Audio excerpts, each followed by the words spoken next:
It is 7 o'clock on October 1st. I'm going to call the East Lyme Inland Wetlands Agency meeting to order. And we are going to start with the pledge.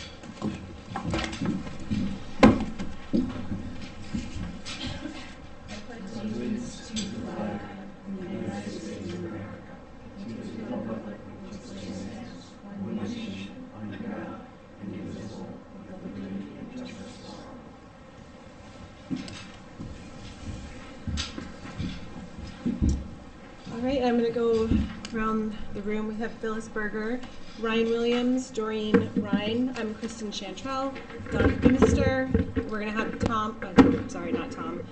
John Milchek come be seated with us today. And then we have Gary Gaishel and Sue Spang with us. So I'm going to start the meeting with the public delegations. Public delegations is the time when members of the public are invited to speak to the Commission about certain matters. Issues or concerns related to approved wetland permits and in-house proposals or general topics of discussion are open to comment. Agenda items, referrals, applications subject to a decision by the Commission, a public hearing, or in litigation may not be discussed. Do I have anyone come up? Yeah, my name is Donald Danella, D-A-N-I-L-A, 24 Patagonia Drive, East Lyme. I'd like to note that I'm an appointed member of the East Lyme Commission for the Conservation of Natural Resources, as well as the Nyack River Watershed Committee. I understand that I cannot comment on anything on tonight's agenda, so I'm just speaking generalities. I would like to reiterate to the agency that under Section 10 of the currently posted regulations of this agency, that the agency, quote, may consider the following in making a decision in an application. This includes reports from other agencies and commissions, including but not limited to the Town of East Lyme Commission, Conservation Commission, East Lyme Commission for the Conservation of Natural Resources. I'd just like to add that Conservation Commission members have a variety of areas of expertise that might be helpful in examining proposals submitted to this agency, particularly those from large projects that might result in some environmental impacts. Also, it would be of high interest to the Conservation Commission members, as well as to the Nyack River Watershed Committee, if projects dealing with subjects such as natural resources and habitats could be communicated to us beforehand, so members might either attend these meetings out of interest or delve more into them. Thanks for listening to me. Thank you.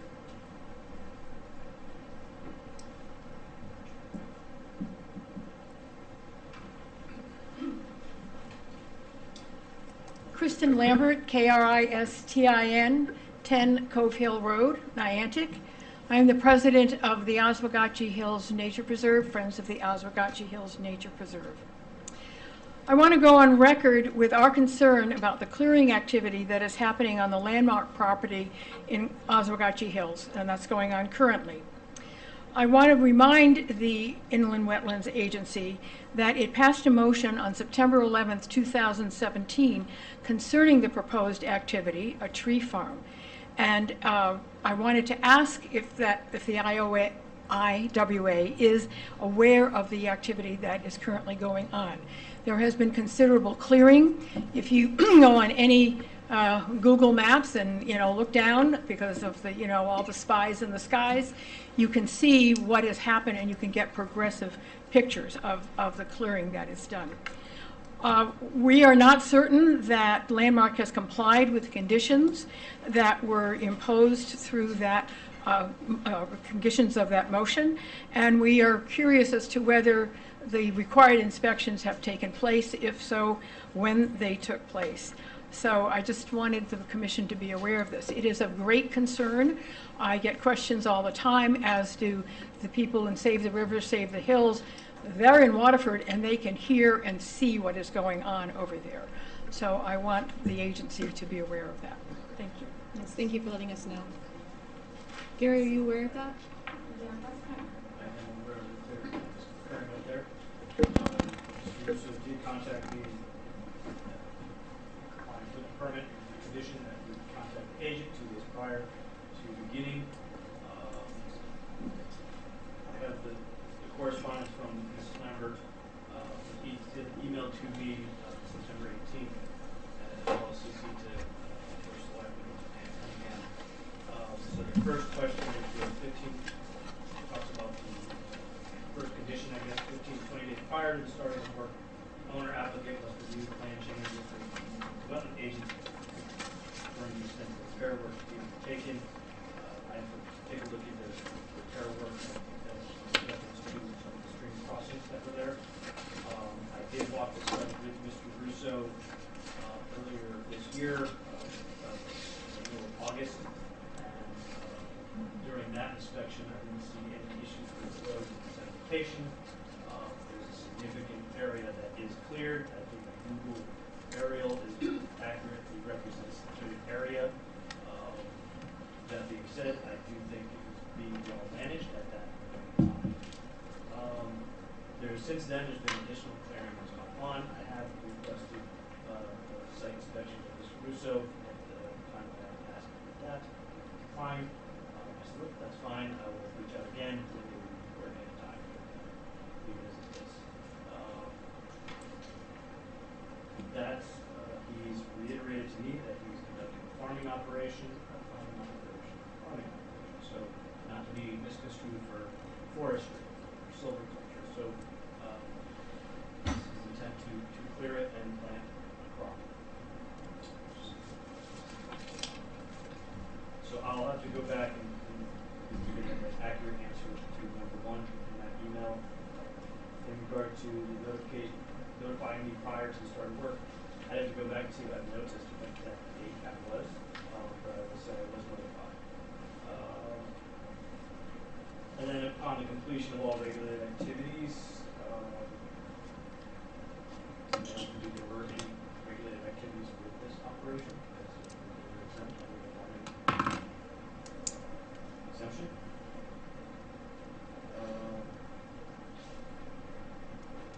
I do know Mr. Russo has shown me crossings that he does want to improve and repair. So I am notified that he wants to do it, showing them to me in the field, but I don't have a date as to when the work will begin. I can reach out to Mr. Russo to see if he's got a schedule for that. So he's crossing water courses, but because it's part of a farming application, well, non-application because it's falls under farming, it's So out of our purview. I'll read the regulation, section 4.1A, and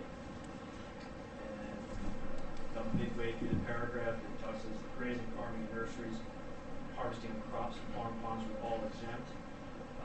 Activities, some of them are essential to the farming operation. It's a key word, essential. The provision of this subdivision shall not be construed to include road construction or the erection of buildings not directly related to the farming operation. So, relocation of water courses will continue to flow. He's not proposing to do any of that. Filling or reclamation of wetlands or water courses will continue to flow. He's not proposing to do any of that. Clear cutting of timber, except for the expansion of agricultural property. And that is what he's doing. He's expanding agricultural cropland, so he's clear the timber. That also includes the mining of topsoil, peat, sand, gravel, or some materials for wetlands or water courses. As I said. So essentially, he can repair those crossings. They're essential to the farming operation. My understanding is he has brought a large bulldozer up onto the site to improve the logging road that goes in and out of there. So that he explained to me he wanted essentially two-way traffic so that the logging truck can come in because they can't exactly back up. So they have to get them to do like a loop. So he wants to create a loop road. So come in one side and then go out the other turn around. Can you give like a general, I'm trying to look at a map to visualize, see where exactly this is happening? Yes,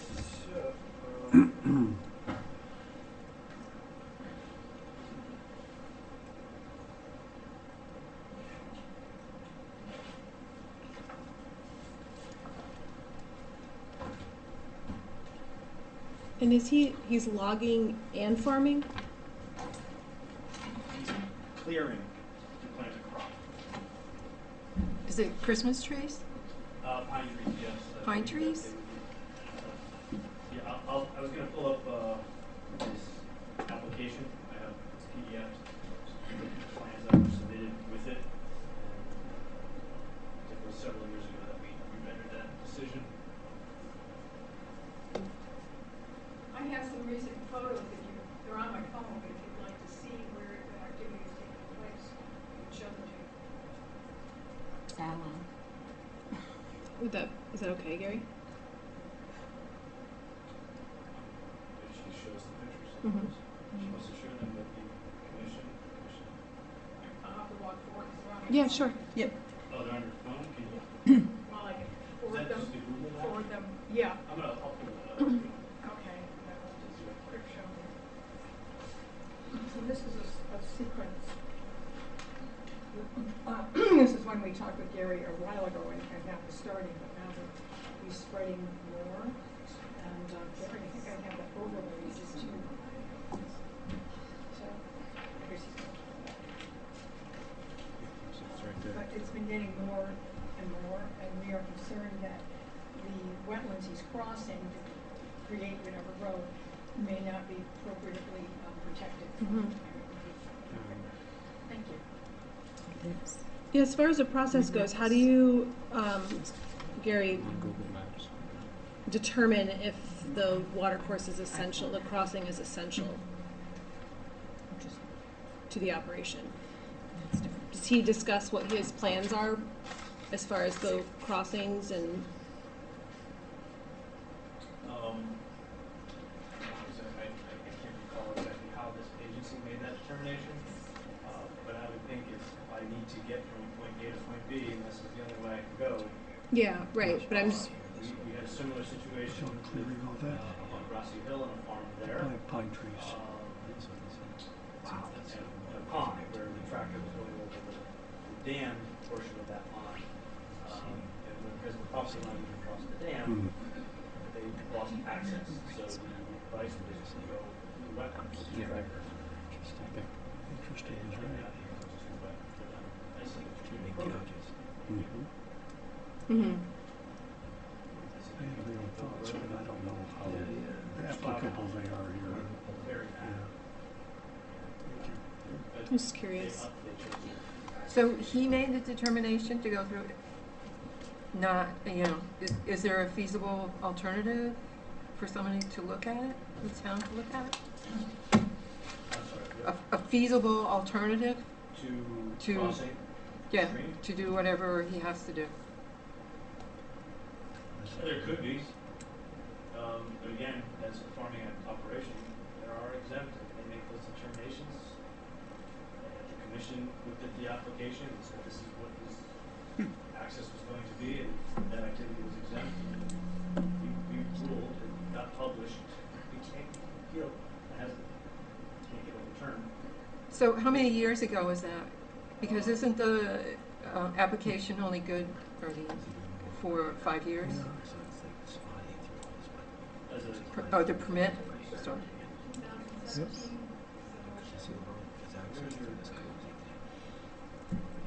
Am I doing that? Sorry, there you go. I messed you up. So, September 14, 2017 is the date of his letter. This was Monday, Interesting. September 11, 2017. Found that permitted use by right, and therefore exempt.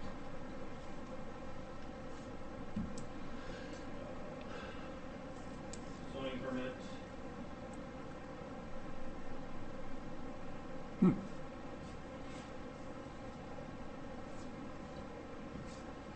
there's correspondence from Attorney Marca to Mulholland.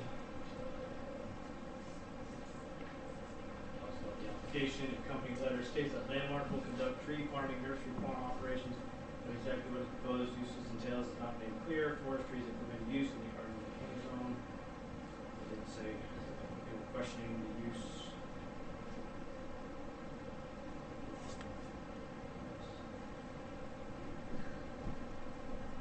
These might have been questions that came up during the application.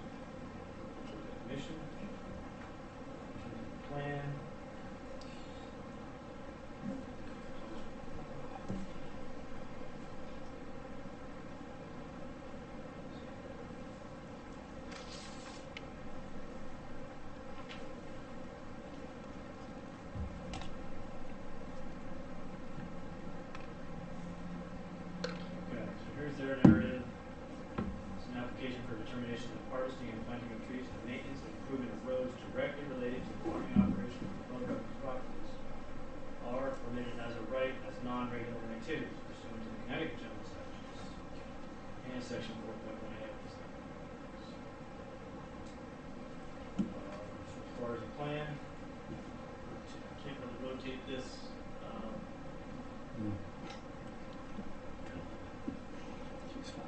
Yeah. Boston Post Roads at the top of the paper, and he's got to be showing these existing woods roads. And 1, 2, 3, 4 crossings. Here's an example, I guess, of what he's looking to plant. If I had to guess, though, Why would you want to plant I was that? not a nursery, but I do recall we did have the Leos plant some saplings up in Narrow Pond. None of them did really well. I recall, it was Nancy Clow said, the problem being is that the cover crop is going to girdle the sapling and it'll die. So hopefully that's not the case here, but here's an example that was submitted with his application of what he's looking to plant. And rotate this to the front later. Here's one of his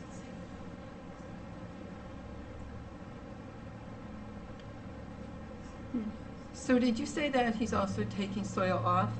He's removing soil? No, I said he brought in a bulldozer. I don't know that he's removing or transporting. So there's no soil being taken away? I just don't want to see a I haven't runoff seen any dump from the trucks. heavy rain. And as I said, I haven't had during my inspection, I did not observe any erosion or sedimentation control issues. Surprisingly, it was well maintained and managed. There's a lot of slash in the whole area. There's got the slash.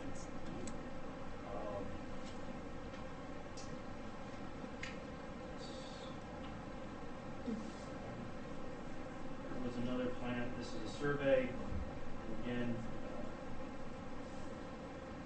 I had this on a tree farm plan, 27 existing woods roads. And I think the blue areas are where he's looking to plant. But there's no legend on this, so I really can't say what the blue and red is, other than the red looks like it highlighted the existing woods roads.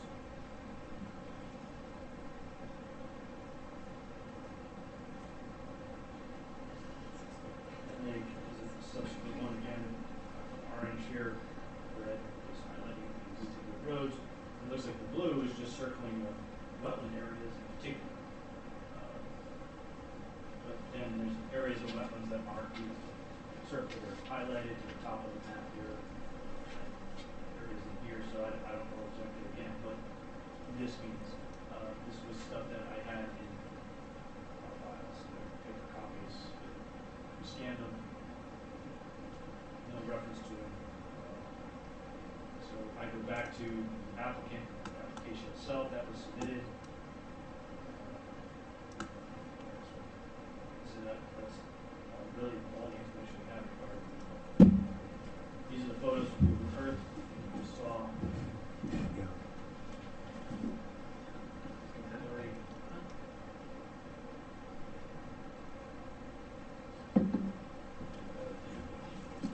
I went out to the internet and looked at it.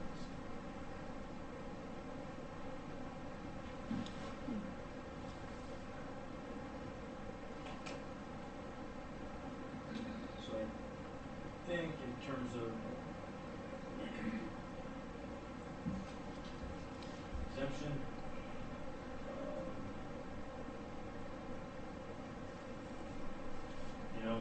we didn't issue a permit, but I can again reach out to Mr. Russo and just say, hey, we'd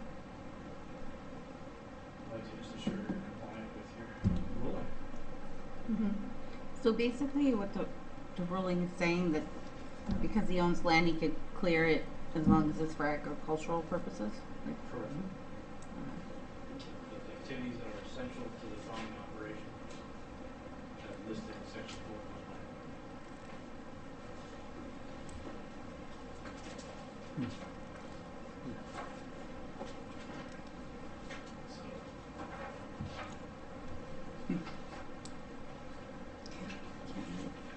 There is a threshold for 4.1. It's like, yeah, if it's not directly related to the farming operation, then the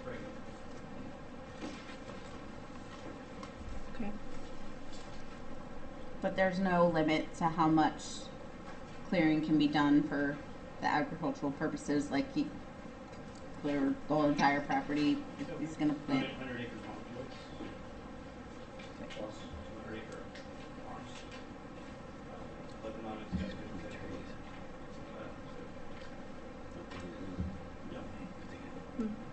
The difficulty here is probably just it's just farming on the slope is needs to be, very mindful and done carefully so that we don't have Mm-hmm. soils in the area as well are gravelly and sandy.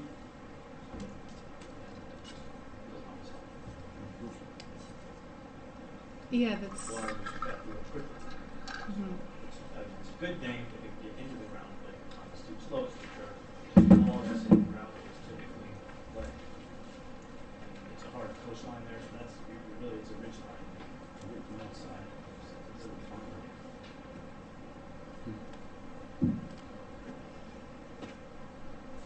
Okay, so you are aware and in discussions with him. As needed. Yeah. Okay. Again, if we determine that the activity is exempt, we'll pop into the office occasionally and we'll chat. And again, it's just based on a discussion, I have to take at face value. Yeah, okay. Okay. Is there anyone else here that would want to come up? Hi, my name is Mary Jean Agostini. I live at 22 Brockett Road in Giant's Neck Beach. And my comments today are specifically about the duck pond at Giant's Neck Beach that's owned by the Giant's Neck Improvement Club Incorporated.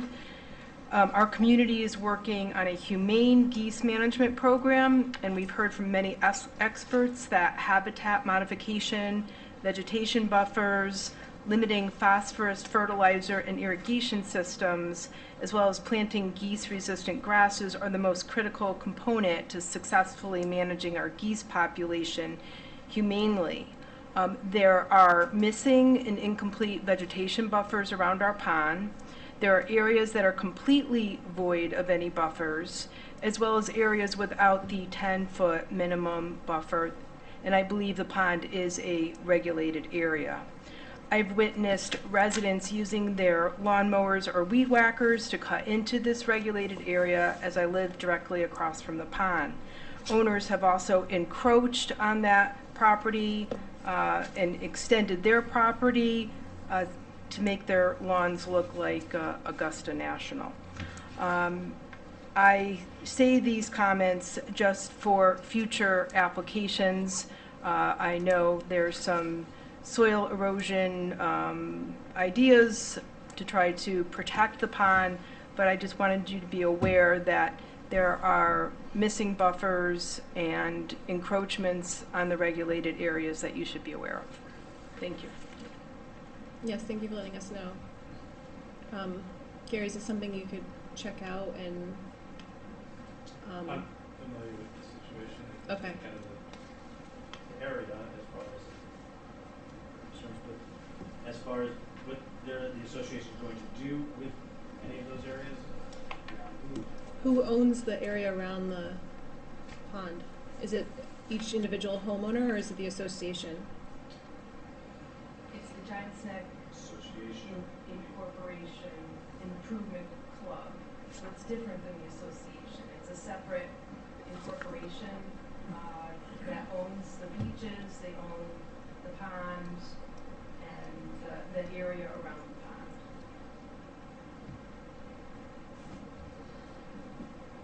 It's the improvement club, the entire that area.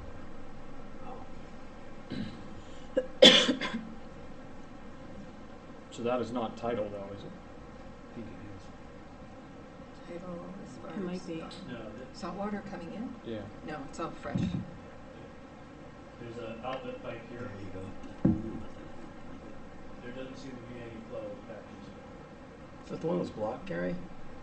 The town had to clean it up, or? No, it's No, Indian that was pond. the one at Lyme cooks. That one, Okay. the DEP, there's 2 culvert pipe weir Right. at beach, which that keeps getting with every storm, it keeps Mhm. getting clogged. Yes. So it's less use of this. You just deal with that. Yeah. So if this is freshwater, I mean, they want to stay ahead of any Phragmites or anything that could possibly Sure. come in if they're Take over. clearing and all the phosphorus is getting into the So I think, pond.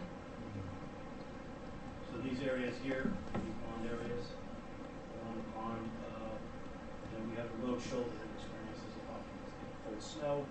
The town uses it to catch up. So you can see this area, the association would have to manage and maintain. There's a bench or something there. But I don't think anybody parks down there. We do plow, so the shoulder does experience salt degradation from plowing and snow. So, the road shoulder doesn't always get a little sparse. Same kind of situation over here, but that's up by the road shoulder, but then they have to maintain all of this area.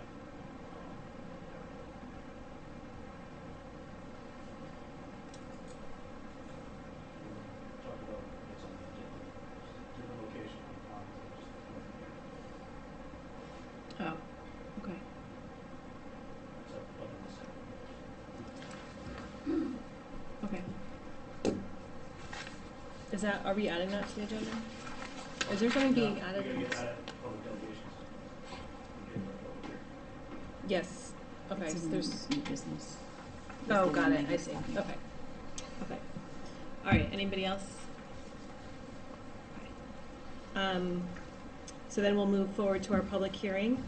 That's for 294-2 Flanders Road, 296 Flanders LLC, the applicant and owners. The application for a proposed light manufacturing facility of approximately 185,000 to 215,000 square feet with parking lot and retaining wall.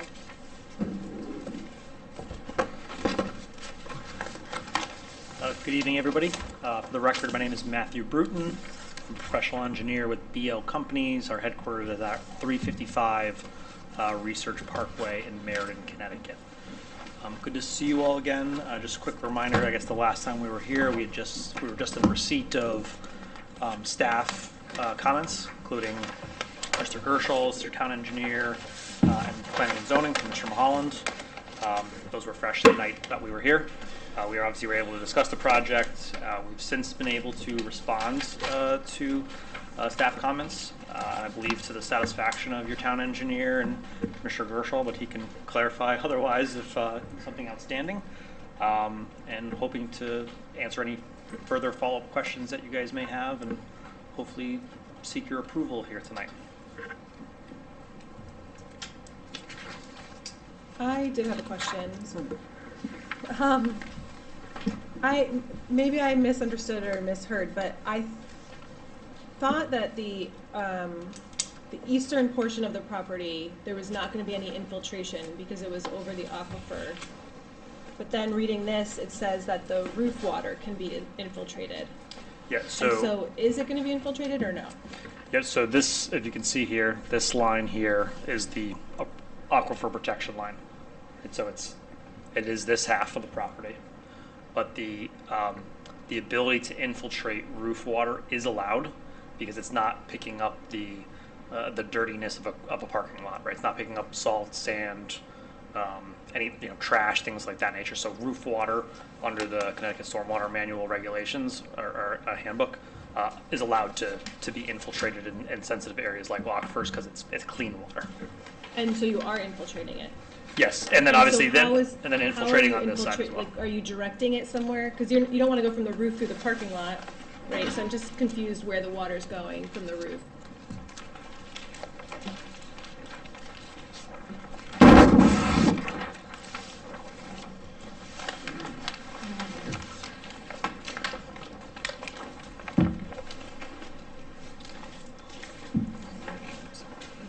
So you can see on this plan here, which is one of the overall drainage plans, the roof water actually comes out of the building.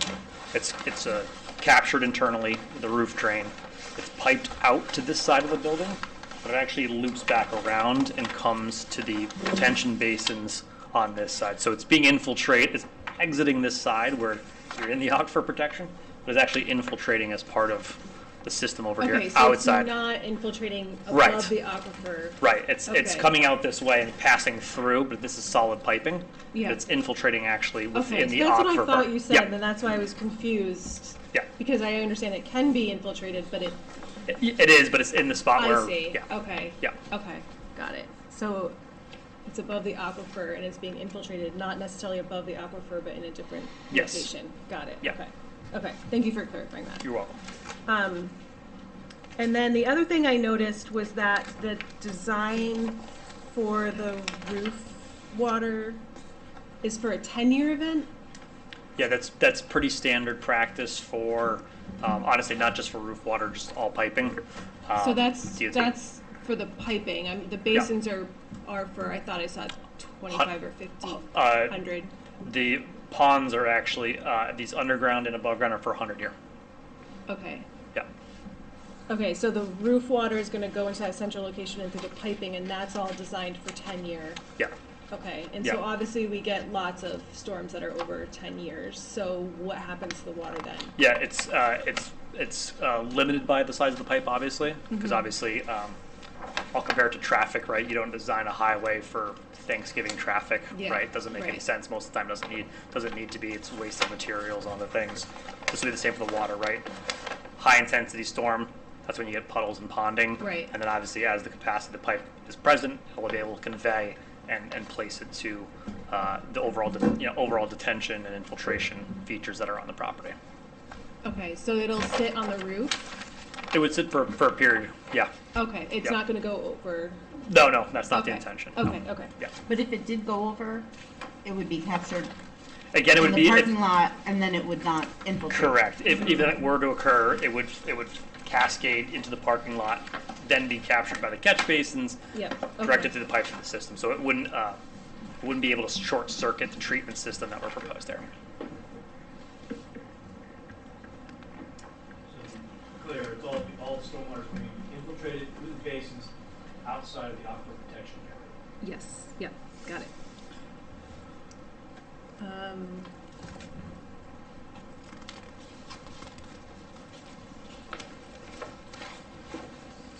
When were the FEMA maps? It says the FEMA maps were most effective in 2013. Just a random question, is there any proposed updates to those? So FEMA, we go to a central FEMA map website, something that anyone can go to. There's not a paid subscription or anything like that. And they update them regularly. But obviously you go to the neighborhood to get the one. So I'm not sure when they'll be refreshed again. We obviously see newer ones than 2013, but we also see ones from the 70s still. So Okay. we have to go off of the latest data that they have, and the one that you have is the latest they had for this area. Okay.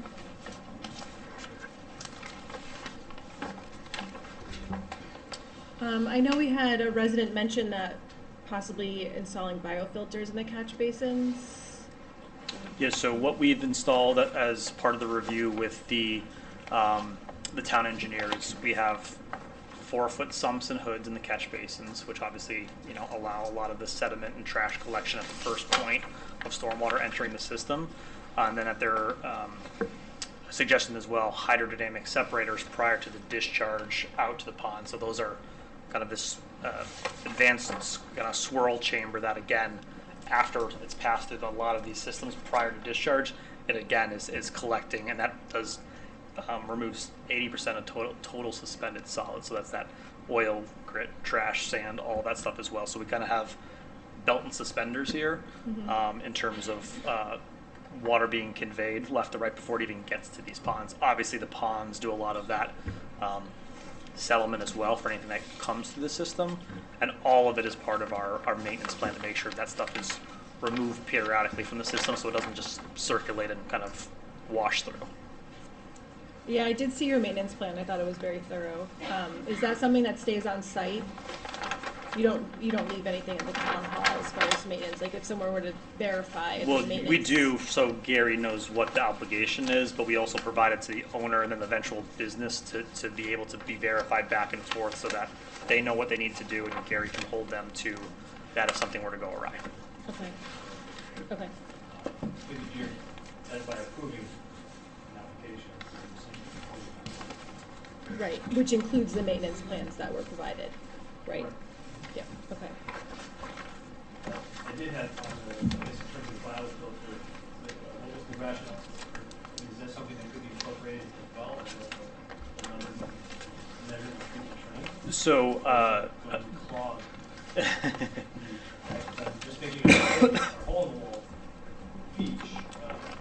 We have a swirl chamber there, Mhm. and we also have just up the street of that, literally, one of these biofilters, a tree in the catch basin. So just discharges to that hydro tank. So yeah, so I guess a tree in a catch basin situation that was mentioned before obviously can't be used on this half of the property, right? Mhm. So it really only is applicable kind of in this kind of okay, why Yeah. is that a zone? that's your aquifer protection.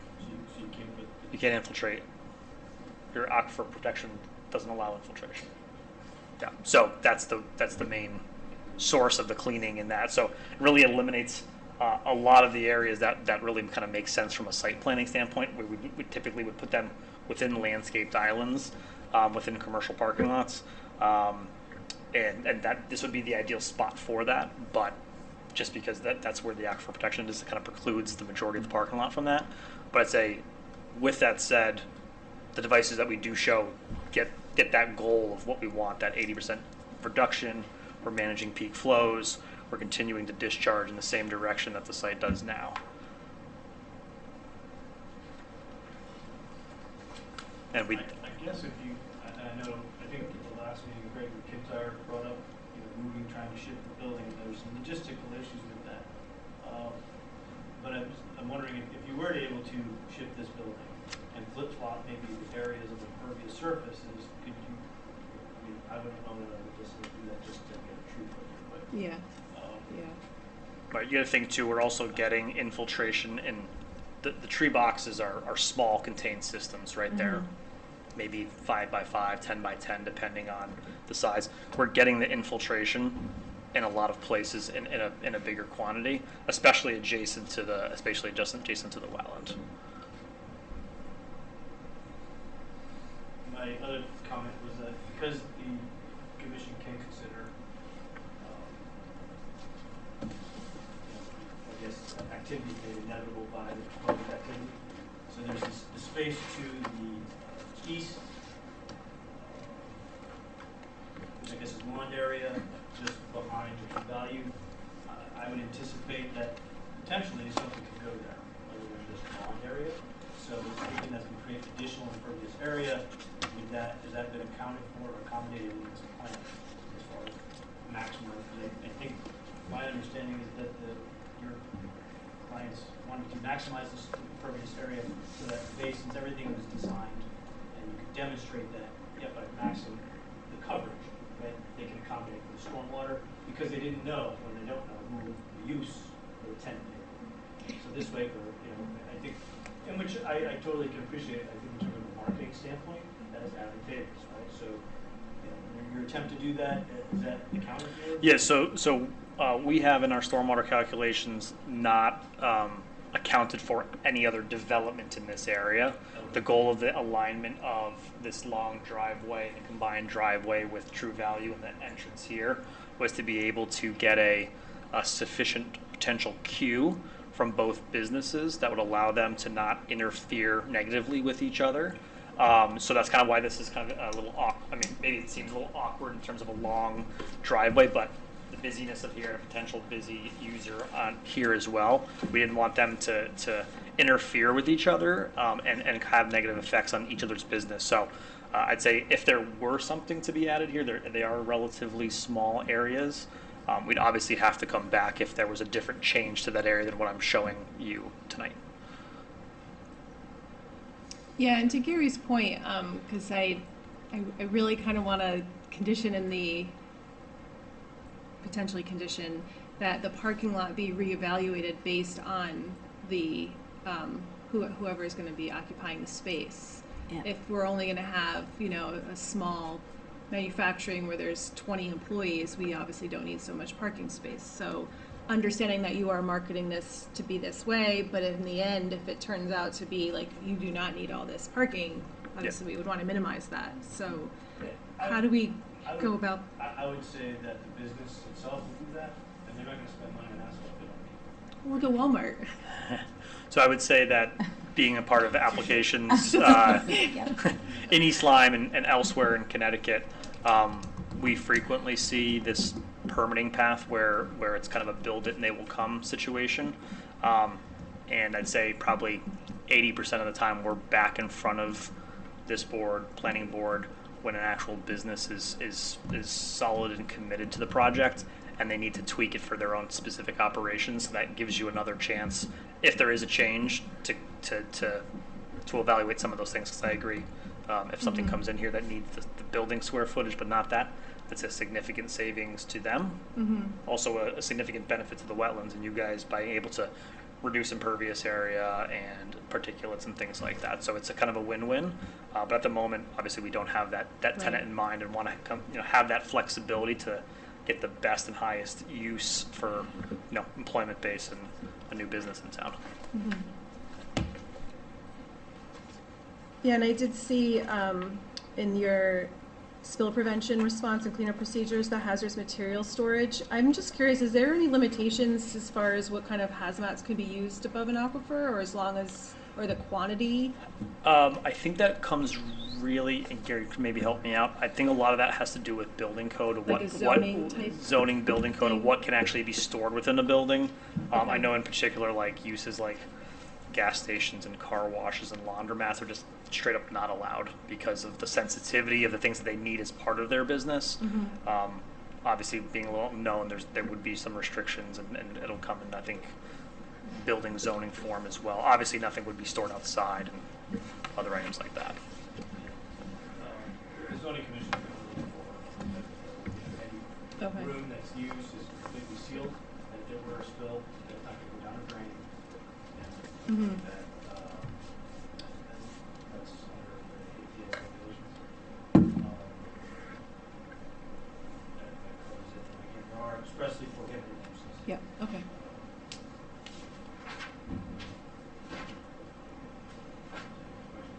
Yeah, I've been hogging it. Anyone else have questions? I asked all the same questions I was going to say. Anybody else? No. I think those were the questions I had. So, the public hearing is still open, so if there's anyone here that would like to speak to this application, you want to come on up?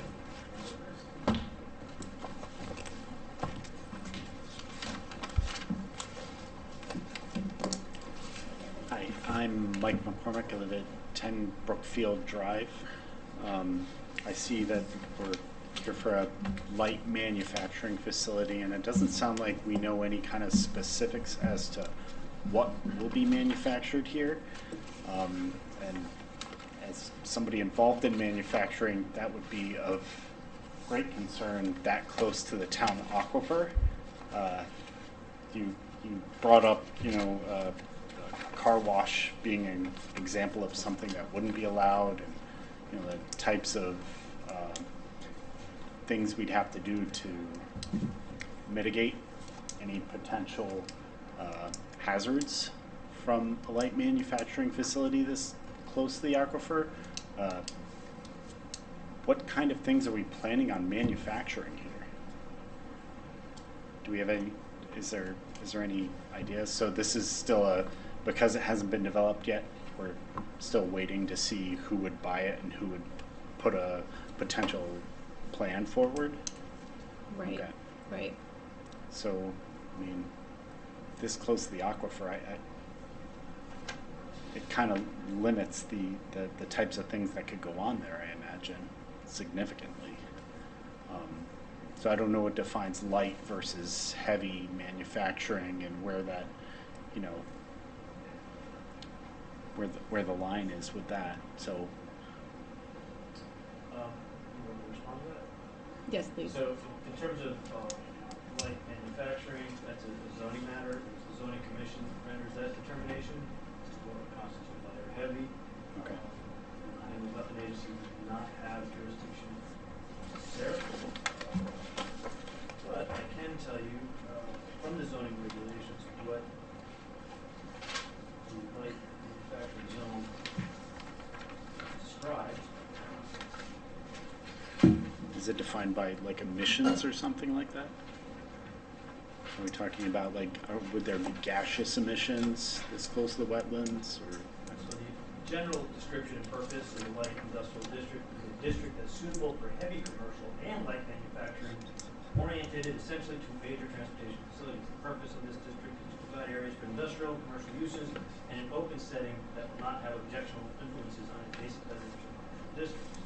And then we go through the permitted uses, and the following uses of buildings and or land and no others are permitted subject to site plan approval, according to section 24 of those regulations. Light industrial and manufacturing uses which are not dangerous by reason of fire or explosion, or injurious to or detrimental to the neighborhood by reason of dust, odor, fumes, waste, smoke, glare, noise, vibration, other noxious and objectionable feature. So waste could That's include measured- something like anything being emitted to the water in the town aquifer, and that, because it's the town aquifer, that would cover every neighborhood, every residence in town that's served by the aquifer, potentially.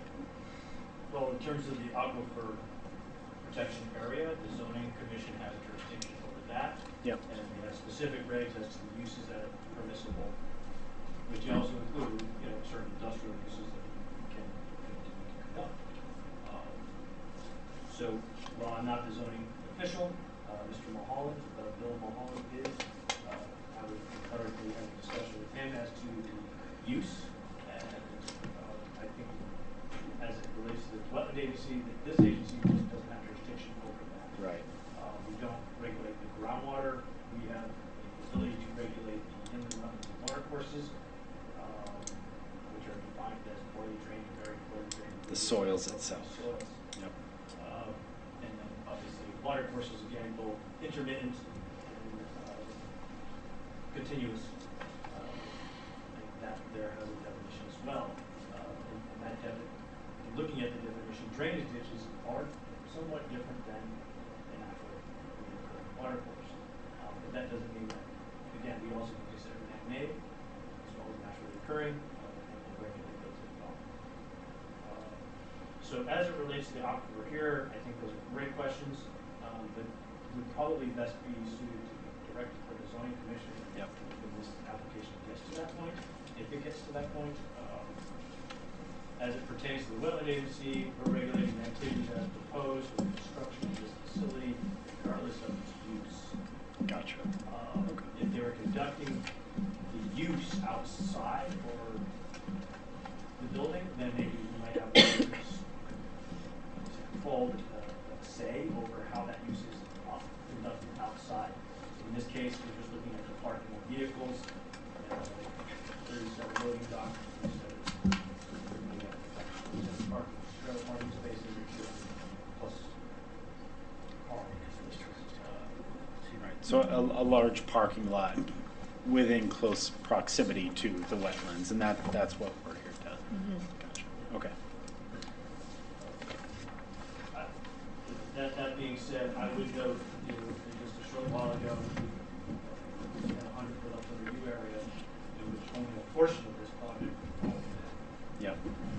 So, in terms of oversight, increasing that area, the commission's able to actually examine this. Okay. Thank you. Thanks.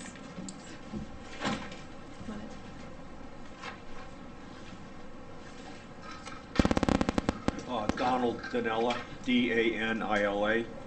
Again, I'm appointed member of the East Lyme Commission for the Conservation of Natural Resources. I'd like to start off by saying I'm not an engineer.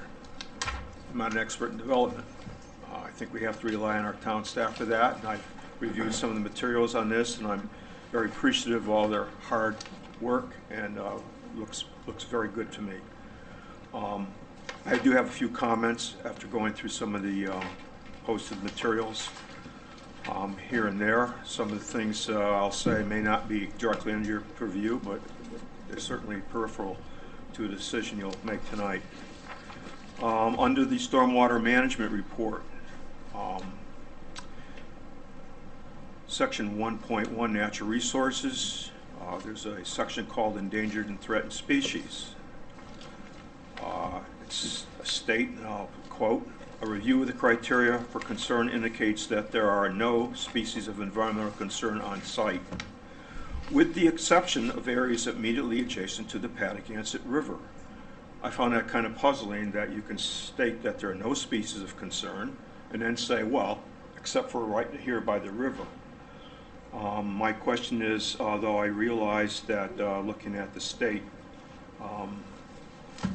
Connecticut Deep Natural Diversity Database maps, there is no quadrant or area around this particular site. There are some that are close.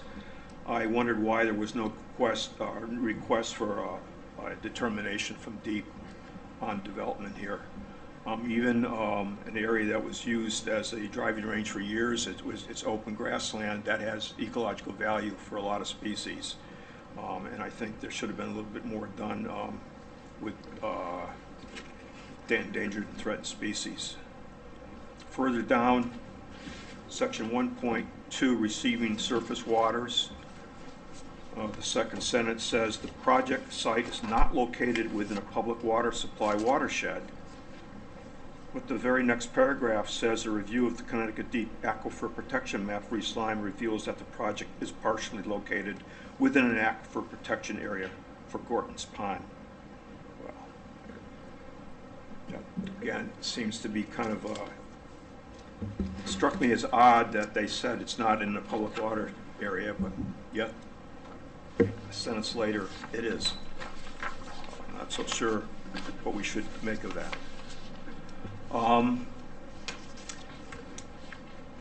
Rainstorms were brought up a little bit earlier in some of the discussions. I think that I know that they're following engineering protocols. I think, though, we've all seen the evidence more and more frequently. We're having heavier rainstorms than we should be expecting going forward. I think systems should be engineered to meet those demands. I took a look at the drawing that was submitted, plus or minus 184,140 square foot manufacturing building, some 369 or so, whatever, parking spaces, including truck parking and also loading areas.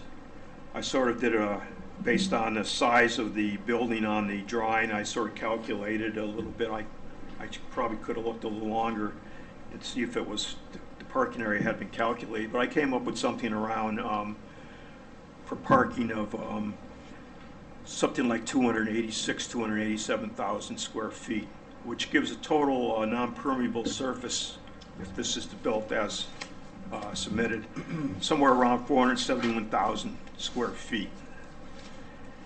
Now, 1 inch rainfall, you can get 0.623 gallons per square foot. Now, for the that would give about 293,500 gallons of rainwater. Now, obviously, it doesn't all come down at once. These rainfalls can be quite extended. It goes to show you how much water that's not going into the ground anymore is going directly into a stormwater system, and indirectly probably there into the groundwater directly off our aquifer and into Patagonia River. A 0.7 inch rainfall gives 0.4361 gallons per square foot. that also equates to 205,447 gallons. Now, I did a report for the Niagara Watershed Committee. I sampled water quality for 10 years, including 5 years of rainfall sampling in Latimer Brook. And during the years of 2018 through 21, there were, just those 3 years, there were some 40 to 61 days having rain events that equaled or exceeded 0.7 inches. Maximum rainfall, it was 4 inches from the Wellsco rain gauge in Niantic, or according to National Weather Service, 7.3 inches, which is probably more like it, for Tropical Storm Ida. That is one of the largest rainstorms I think what this area has had for quite some time. So again, these events are rare, but they can be catastrophic if they're not designed to handle that thing. And we certainly saw that what happened, and very unfortunately recently down south with the hurricane. Rainwater is one thing. It's the pollutants within them that are something entirely again, another matter. I know the plans are to try to handle those materials. I certainly, again, would urge, I think, again, this was brought up in some discussion back and forth here, some bioretention, tree filters, anything that will remove pollutants before this water is discharged into our public waterways would be a great thing. I thought it interesting, I think the applicant, if I heard him right, said we don't design roadways for maximum holiday traffic. That certainly doesn't make sense. You don't have 6-lane roads going everywhere that are only going to be maybe heavy traffic 1 or 2 days a year. Nonetheless, I can see with this development, with many of our commercial developments, such as, again, someone brought up Walmart, they in fact do design their parking areas to handle the busiest crowds they're going to see all year, which I think is ridiculous. You have impervious asphalt sitting there, not utilized for most of the days of the year. I think it's ridiculous. I agree. Again, this is brought up, I think Mr. Gaisel brought up, this is maybe more of a zoning issue. I really want to see why this facility, who's going to be in it, what are they going to be doing, and why do they need over 350 parking spaces? Because if that can be chopped down, a lot of these impervious surfaces can be minimized. And I think I'll conclude with that. I thank you for allowing me to speak. I think it's kind of a shame that a very large development like this in this town has received so little interest from the public. But once this thing is built, it's got to be there for decades, and we'll be living with the consequences of it. So, thank you.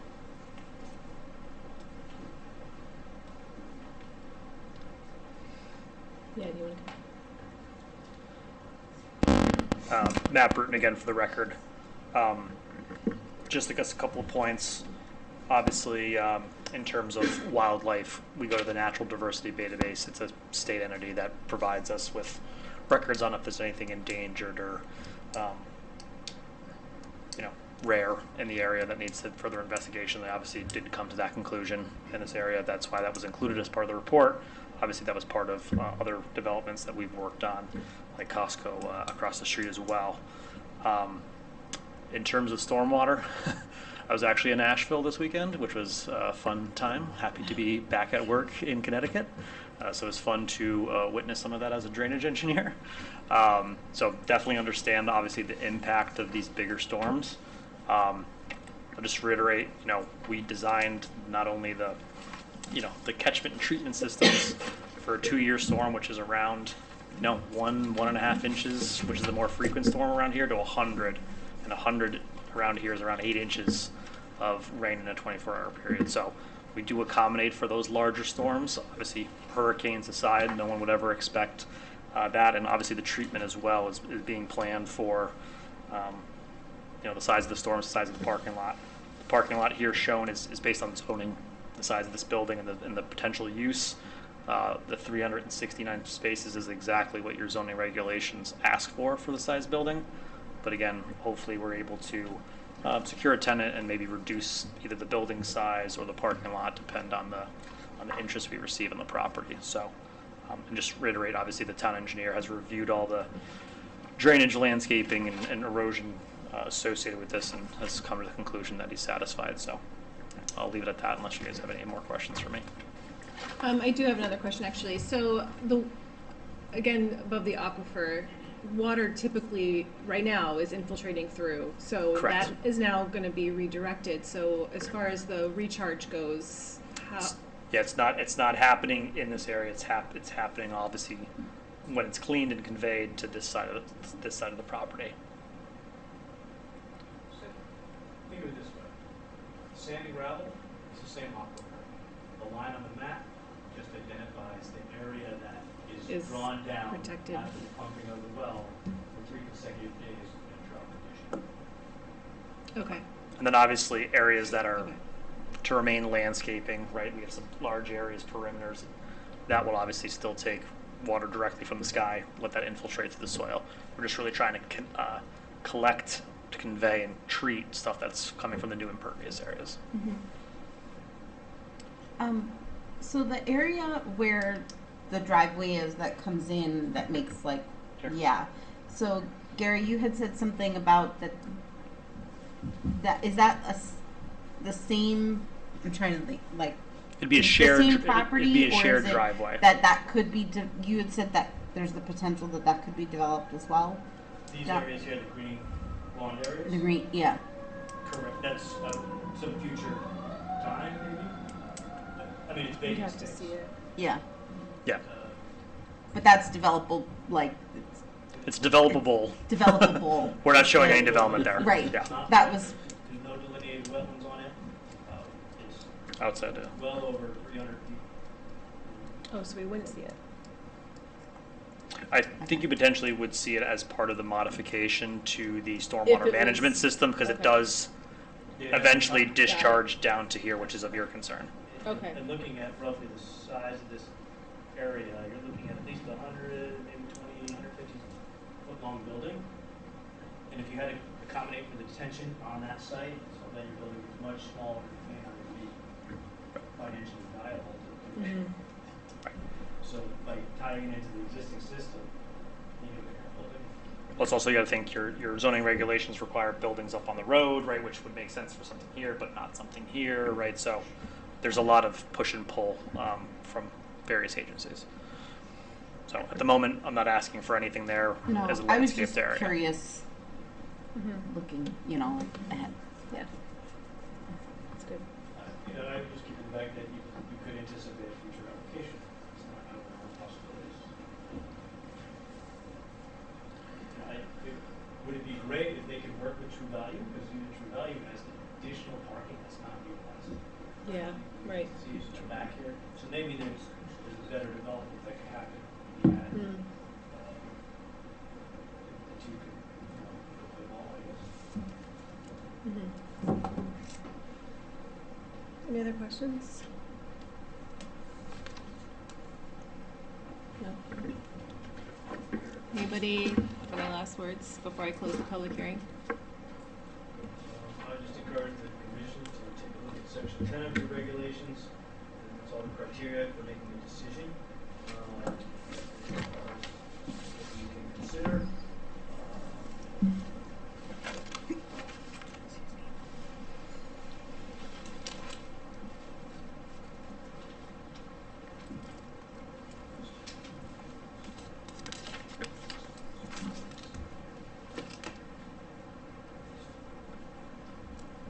I think we heard from the applicant regarding the potential wetland impacts that are presented. There's none. Yeah, again, the closest impact we have is this corner here, and we're about 32 feet from that, and that's the hardscape retaining wall closest here.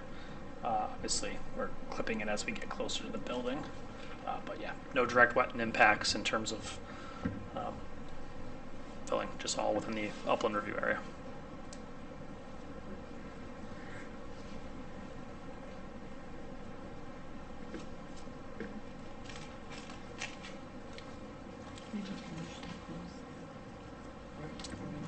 Yeah, no, I think we can close the public hearing, right, Gary?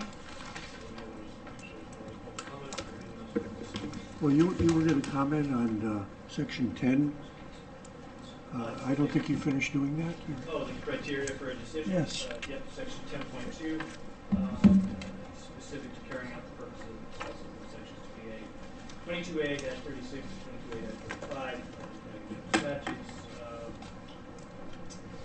The agency shall take into consideration all relevant facts and circumstances, including but not limited to environmental impact of proposed regulated activity on wetlands and water courses. Applicant's purpose for and any feasible improvement alternatives to the proposed regulated activity, which alternatives would cause less or no environmental impact to the wetlands and water courses.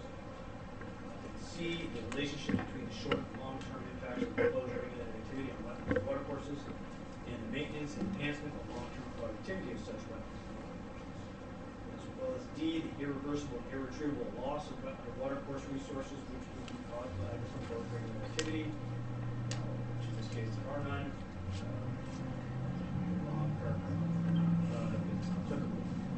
The character and degree of injury to or interference with safety, health, or the reasonable use of property which is caused or threatened by the proposed regulated activity.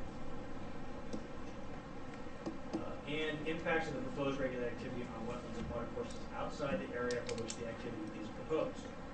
And future activities associated with or reasonably related to the proposed regulated activity which are made inevitable by the proposed regulated activity and which may have an impact on wetlands and water courses. So, as I identify all of those things, and after hearing Mr. Bruton indicating that, stating that there are no wetland impacts, I think they meet that criteria.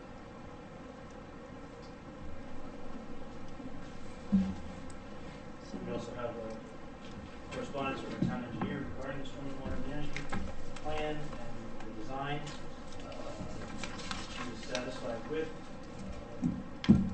That also takes into account water quality volume, although it's not necessarily part of our regulations, but we certainly include it in that regard. So we had incorporated it into our subdivision regulations.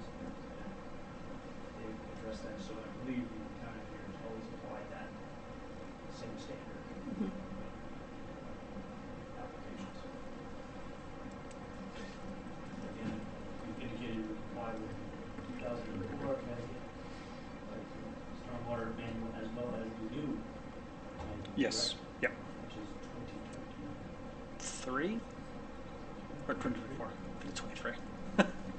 2020. But for our regulations, it would be as the 2004 document, which has just been updated.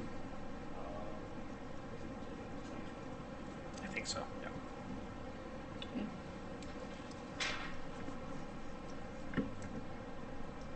Gary, I have a question about a plan for this area when we're doing the development of it.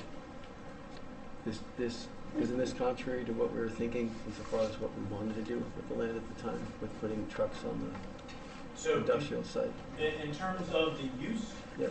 yeah, it does not necessarily comply with the Gateway Plan Development District. Right. We have correspondence in the record of Mr. Mulholland indicating that. Yes, sir.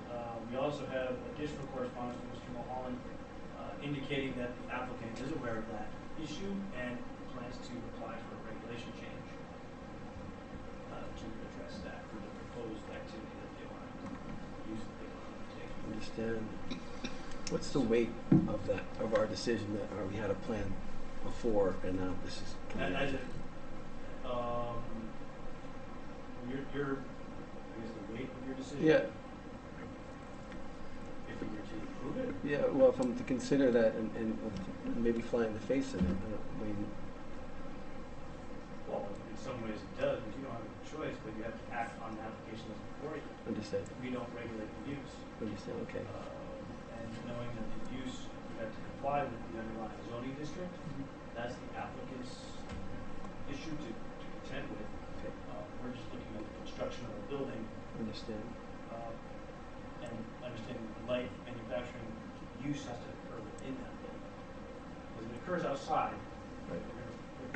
regulate the use, but we're regulating in there.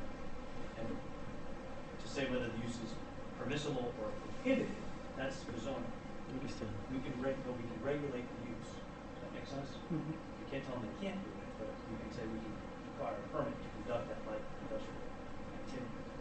So in the context of this application, that activity has occurred solely in that building. Again, just remind the commission that obviously you guys are always the tip of the spear, right? You guys are the first stop I have to come at, and there's a lot more local level and state level and DOT and building officials and stuff like that, so. Anything that's manufactured in the building, chemicals and all that, all have to remain in the building. Of course. I think maybe short of the event of fire. Isn't There's this, a lot of, issues potentially there. Something that maybe zoning can take up under the operating code. I just feel like, isn't this backwards? Like if this property is not zoned for what's being proposed, why is it, I mean, I guess it always has to follow this progression. It has to come to us first, then go to zoning. Like, wouldn't it have made sense for them to go and try and get this? My own professional opinion would have been to apply for a zone change that would allow the use, or a reg change that would allow the use, and then make application simultaneously to wetlands and zoning for site plan approval. But they chose to make applications for site plan approval to wetlands and wetlands only. So my professional opinion is I would have done the reg change first, and applied for this, but it is what it is. It just seems strange that we have to, that we would make a ruling on this, but then it's not even what is zoned for that area. That you have to change it after the fact, go and go to zoning after the fact and request a change. I mean, short of changing light manufacturing facility to retail, I just changed the name of that building and eliminated the loading docks and called them parking spaces up against the building and put in, just like he did on the east side of the building, a sidewalk. That was all that it would That's take kinda- to change yeah. it. Okay, I thought it would be more of a. That would be then a permissible use, right? Planned development district for retail buildings, so Costco, which is not, wouldn't change, I think, the layout of this plan. Okay. I did recommend maybe they would just do that for purposes of making it make more sense and realize that we comply with the zoning reg that's currently enacted, but it's a good choice. Okay. Argue with that. So we have some people who are emotionally involved who are saying we should not do this because it may affect the watershed. We don't know who the tenant's going to be, which could possibly affect the watershed. So in essence here, we have our hands tied saying, according to all the rules, we should approve this. However, as an environmental town, we need to look at the watershed. We need to do some consideration for the future. I'm torn. Part of me says, I think we should not approve this. And part of me says, well, we have to because the zoning, the law says we should. So I just want to put that out there because I think that's an important factor. We have children who are going to grow up here. We're going to drink the water in the future. I don't know what's going to happen in the future. And the unknown is, I don't know what tenant is going to occupy the building. And I know it's up to zoning. But if we pass this, could we say something like contingent? I mean, I don't know what I'm saying, but I feel strongly to support the gentleman in the blue shirt. And I'll leave it at that. So, Mr. Commissioner, if I may, right, the speakers obviously have valid points, but again, admittedly, not engineers, not professionals in this. Yeah.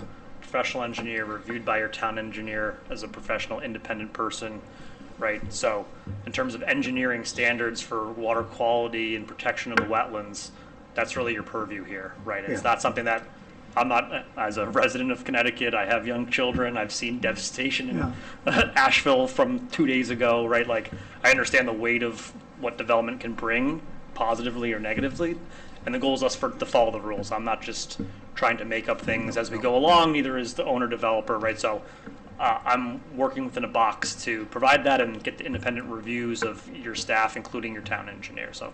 Just totally understand. Just one quick point.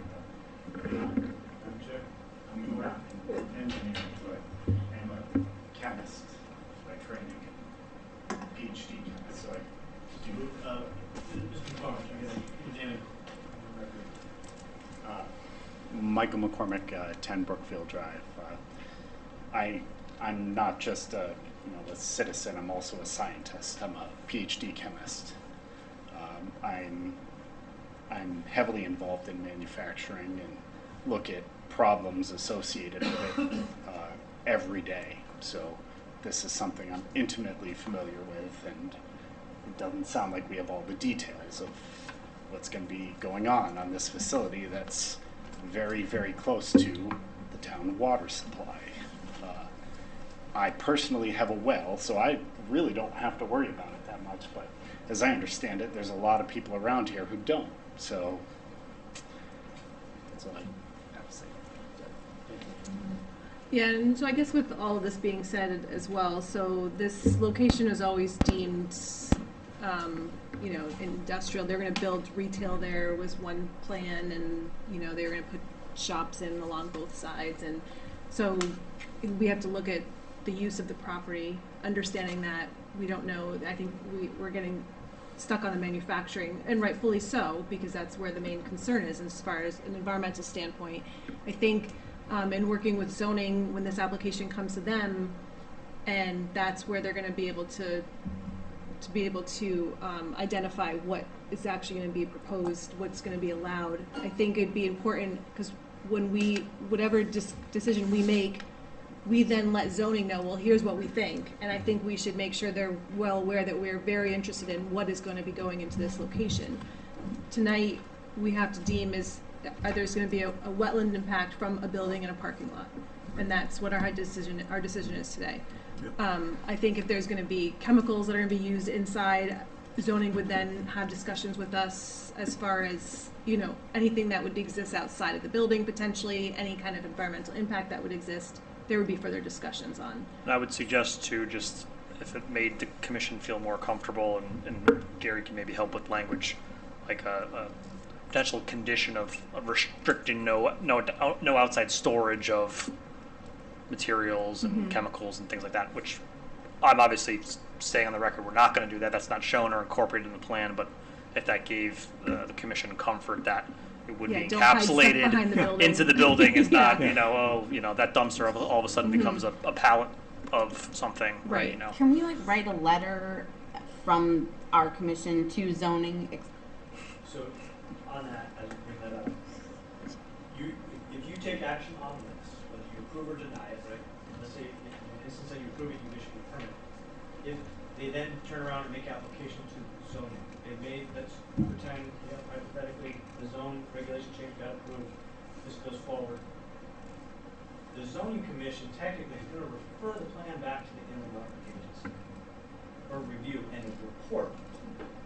Historically, that report has typically come in the form of a permit. So I would, at least knowing this on the top of my head, I would then say, okay, let's make a note here that we need to furnish a report when they go get site plan review from the zoning commission.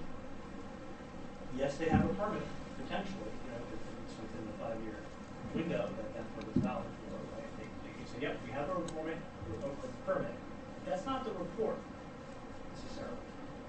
So you could, as a condition, say, look, we've issued this permit, but please don't misconstrue it to be a report of final activity, because you don't know who the use is. And again, let's say a use gets established, they move out, and another use moves in. The drainage pattern doesn't change, nothing else changes, you would never know necessarily that the use should change. So I just keep that in mind as well.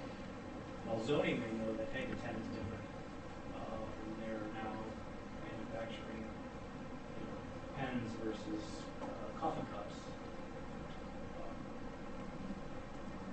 I don't know, does that factor into the? Maybe cadmium connectors instead of coffee cups.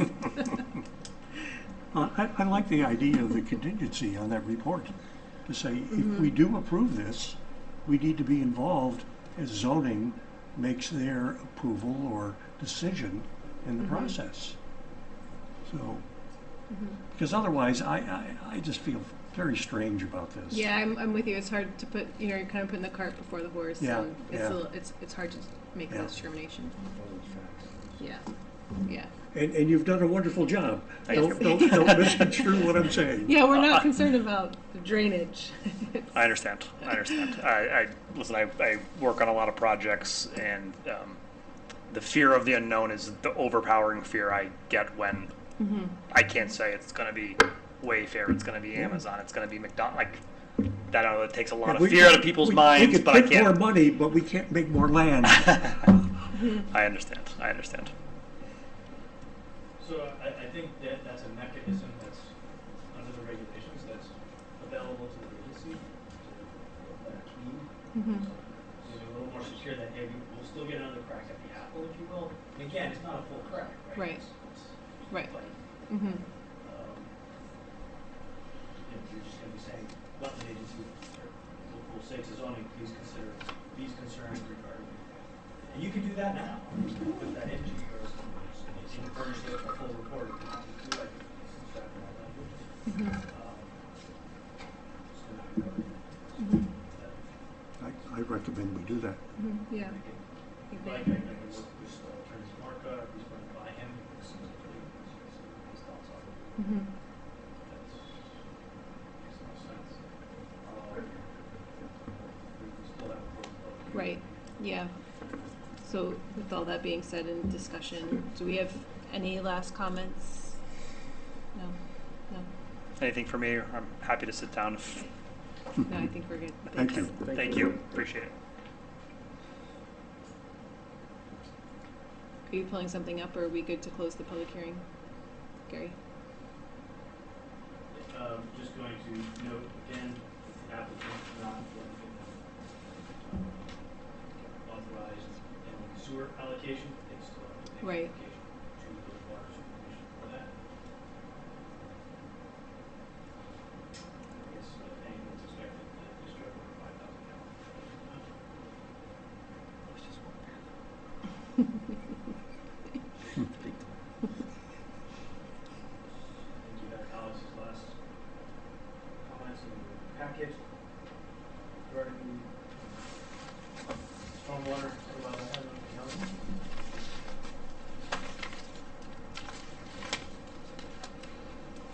All right, so on that note, do I hear a motion to close the public I hearing? make a motion to close the public hearing. Do I hear a second? Second. All those in favor? Aye. Aye. That's all. Okay. All right, so as far as rendering a decision, how long do we have? 65 days to do that, based on the discussion. It's tabled under, if it comes up under pending.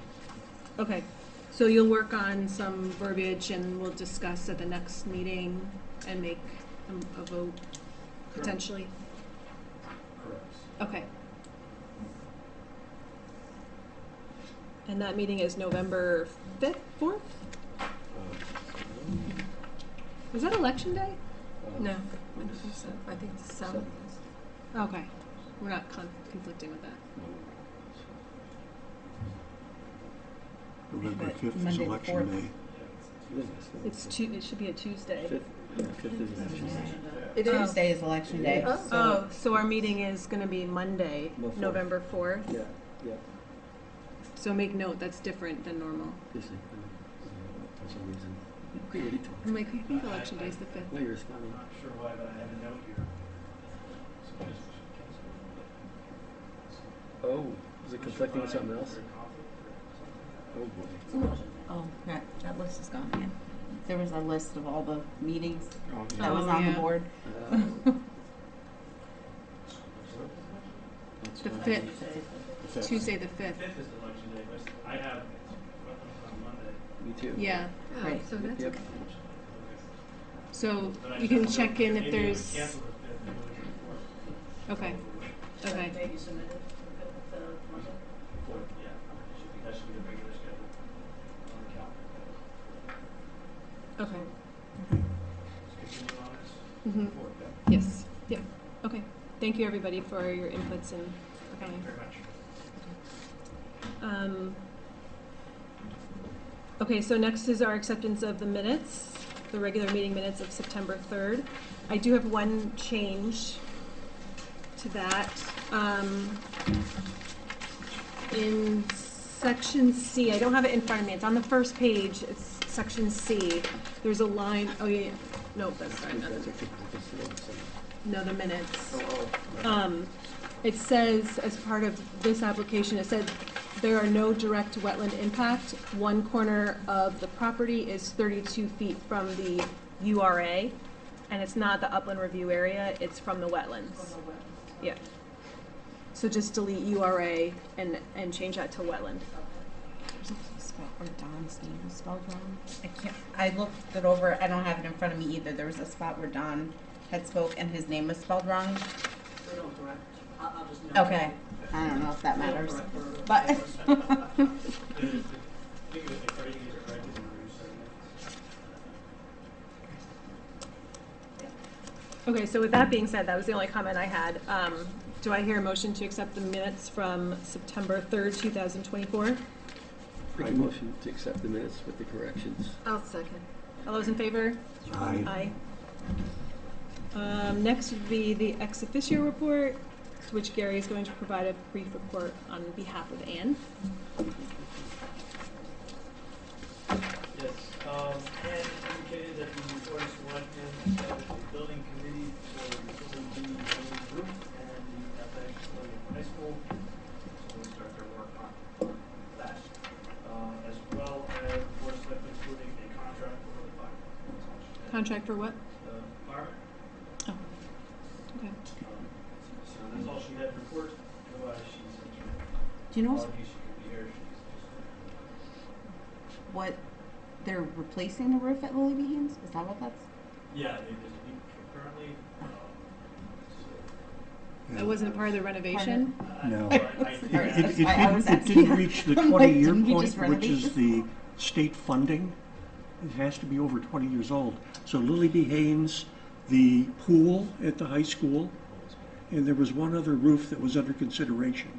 she didn't mention that. Yeah, it was at least two of them. Oh, okay. But it was something, they weren't with those major renovations because they didn't reach the point Oh. of payment.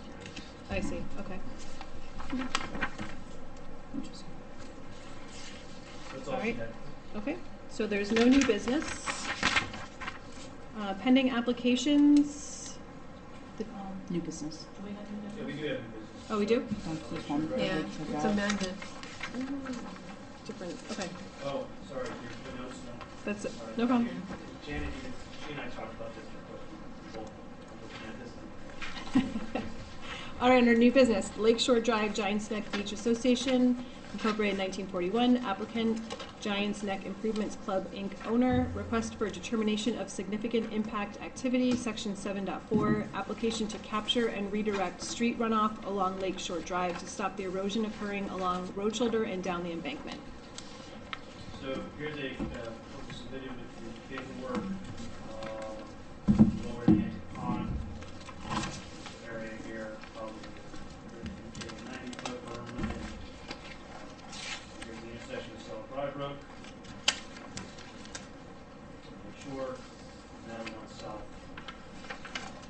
Here's the profile for that, it's a 4-foot berm, and all plantings on it.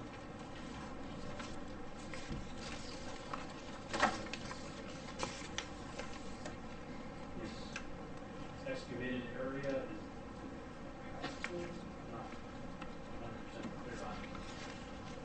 Guessing that's where that'll be the walkable space, but I'm not sure if this is the street, and what's this 2-foot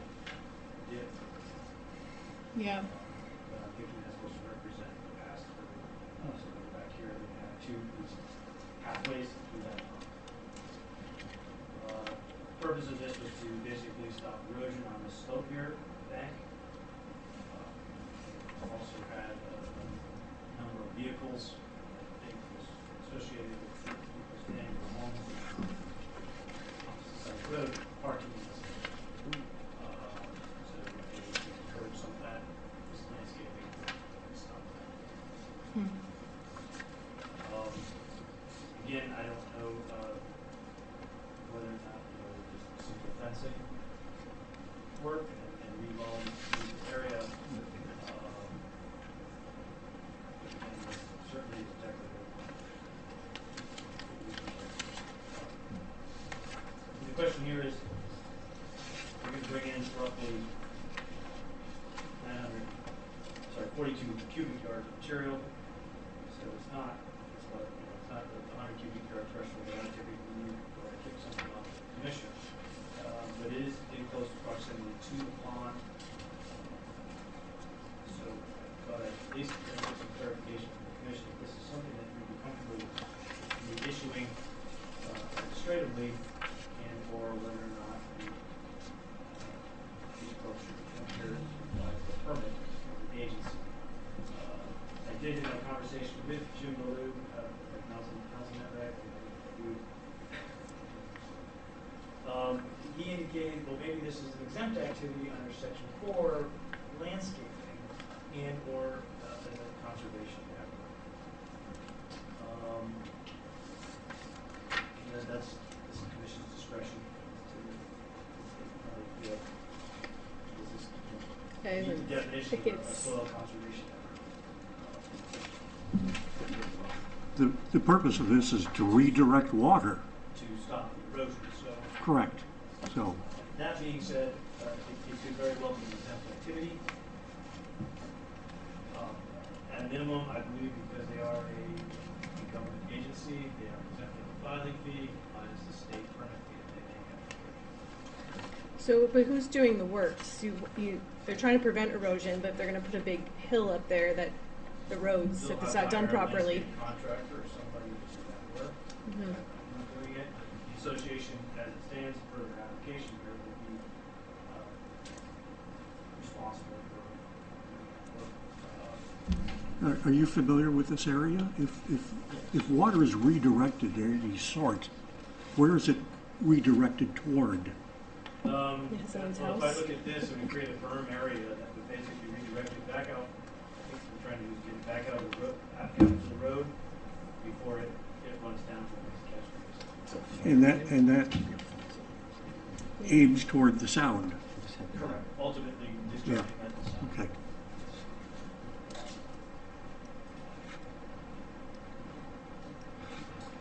Here again, Chair, I see we're putting the cart before the horse here. We don't know who the landscaper is. We don't know who the developer is. We don't know what the plan of redirect is, other than perhaps a homeowner's version. So Yeah, so what we're deciding today is, do we need to see it as an application or not? yes, That's what they would yes. Mm-hmm. want to know. He said, meeting with their association tonight, they'll have the association president sign Yep. next. And as you say, if they're a government agency, there's no fee for the application anyway. Correct. So it does no harm to say, let us take a look at it. Mm-hmm. It isn't something, It's in a flood zone. yeah. Yeah. I mean, I know 42 cubic yards is not much, but the location where the water is going to go This is the flood zone. seems to Red be and blue stuff. of concern. Water. I would note that, It's right alongside. Right, okay, so that's, I mean, again, it's important. maybe we need some more description as to how they're going to undertake the work. I'm just trying to think, historically, like Clark Pond, he had, Friends of Wasatch Hills, they did a restoration over there around Clark Pond. They were removing invasives and then reestablishing native vegetation. I think we permitted it. If I recall, I think we usually permit it. Mm-hmm. So while that probably was exempt because nonetheless, so if we had to say there's some precedent for a permit in this case, you'd lean on that. And I don't think, the association's never been shy about making applications. So they're not. Yeah, understanding they're trying to eliminate the erosion that's occurring, but with redirecting the water and without really having full details, So like some more information. but that I can pass on to them, tell them Okay. they will need the application, we can execute it, most likely show up on our next agenda. And then maybe you can answer some of those questions and give us more detail at that time. Yeah, I think that would be good. Do we need a motion to do that, or no? Okay. Okay, perfect. Nice. Pending applications, we have 294-2 Flanders Road, 296 Flanders LLC, applicant and owners, application for proposed light manufacturing facility of approximately 185,000 to 215,000 square feet with parking lot and retaining wall. So is this here for us to discuss? If you want to deliberate on it, but you've kind of already told me to go craft something. Yeah. So there's no other comments. Does anyone want to Results. discuss this at all? No? Good. I would just note, public hearings closed, we can't introduce any additional Right. information. And discuss in a public forum, the application amongst yourselves, and the material that was submitted to the record. Yeah, of the public, we closed the public hearing, and now we have 65 days. It says, because the date of render decision says 10/7, Let's say 12. but And that's 7 should be closed, it should be 12/5. Yeah, that's what. 12/5. Yeah, okay, so this is closed, and the new one's 12/5. Okay. Did that not show up on the? I think I saw that. You know what? No, I'm looking at the old thing. There it is, 12/5. Okay. Back to the original. All right, so moving on then to old business, we have the inland wetlands and watercourses regulations. Regulations are being reviewed by Mark. Is he still reviewing them? Yes. He's back in about a week or so. Okay. He was out on surgery, but a lot of his home stays. Okay. Yeah, because I'd like, if we could, by the end of the year, move forward. Move it along. Okay. In his rest time. All right, so then next would be the chairman's report. I do not have anything this week. So then back to you, Gary, inland wetlands agent report. So I was invited to sit in on the project estuary habitat transformation project that the Agency is undertaking with the American CDC over at Rockland State Park. Thought you guys might be interested in that. Section here.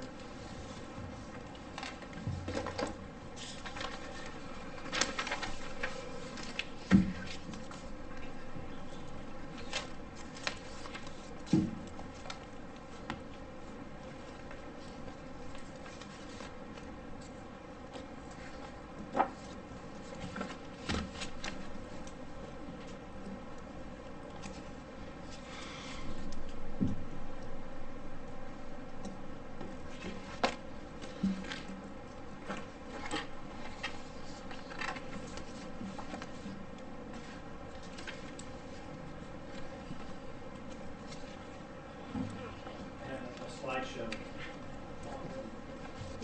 Do they have a date when they're going to start doing that? I think it's a 3-year project they're planning. They're right now looking to hire a project manager to oversee the project.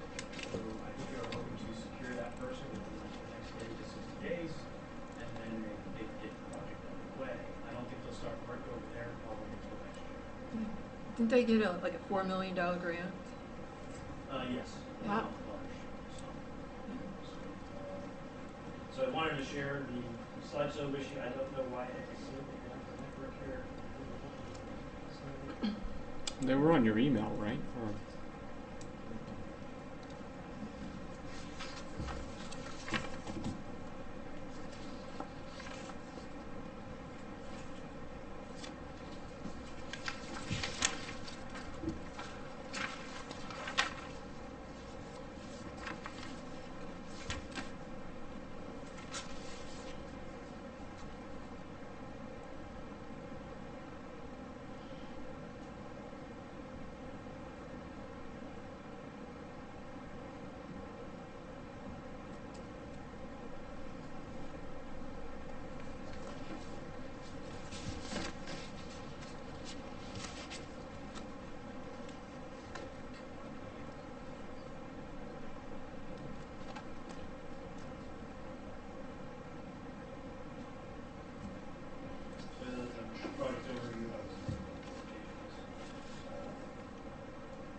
Oh, wow. Wow. When you think about this being one of the largest hailpipe runs on the East Coast, Wow. so I think the project is definitely warranted. They should be benefit from it. Hopefully that'll improve the run.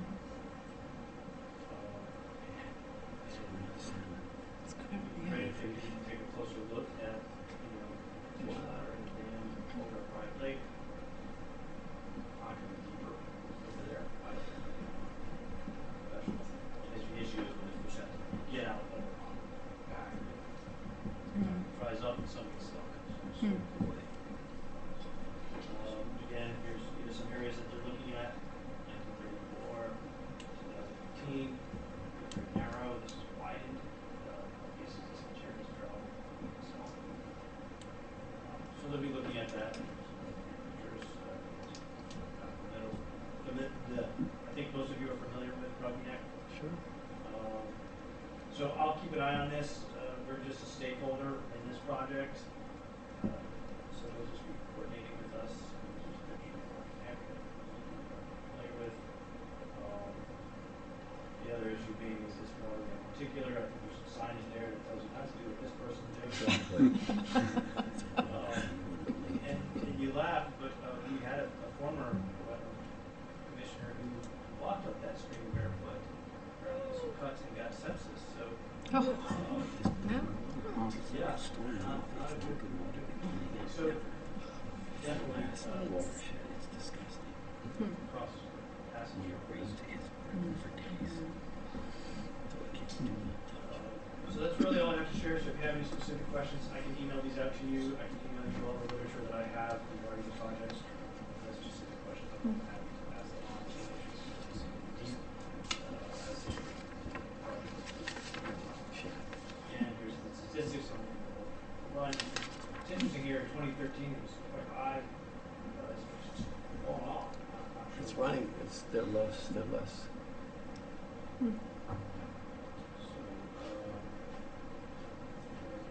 Goals, planning design, restore. It's 2015. Water scale, climate resistant forest restoration. Goal. That's all I have on that. So it shows. And it didn't call out exactly what they're doing, all right? It just was pretty generic. Yeah, Yeah. marsh restoration. So I think that's where, I'd have to look at your grant application just to see if they were specific. That's all I have on Yeah, I this. was just curious, yeah.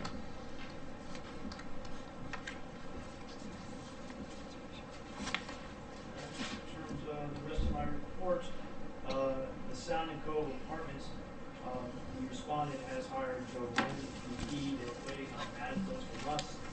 We're still tracking them down. I was actually going to call in the BL companies to see if they could forward us an as-bill. In the interim, Mr. Wren went out and did this survey of the put together a design, so he is working on a restoration plan for that erosion. He and I talked about the best way to mitigate the sediment deposit at the bottom of the slope. I suggested hand shovels and 5-gallon buckets, wheelbarrows, versus bringing a machinery in there.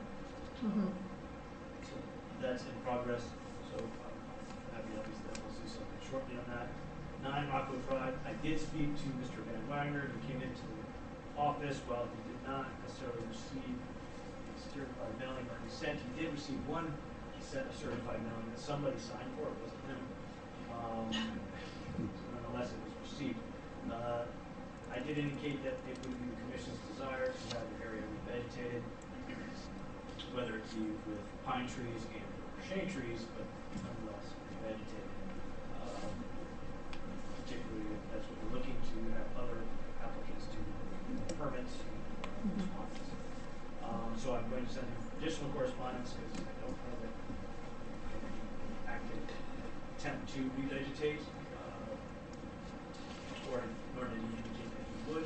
I think he just wanted to verify that the town sent him something. 137 Flanders Road, I spoke with Mr. Benjamin Hassa. His site is now secure. His foundation is now waterproofed, and the area looks relatively stable. He does need to grade it, loam and seed it. He is working on an after the fact. Okay. So he said, so I'll keep in touch with him. I think he will follow. Okay. 15 Spring Glen, I do need to follow up. I've got no correspondence. It's really on me to follow this there. 249 Old Black Point Road. This is a new violation. Build a wetland that we back. Got a call from Ed Wenke, the professional engineer. He's been retained to take a look at plans and come up with a restoration design. I have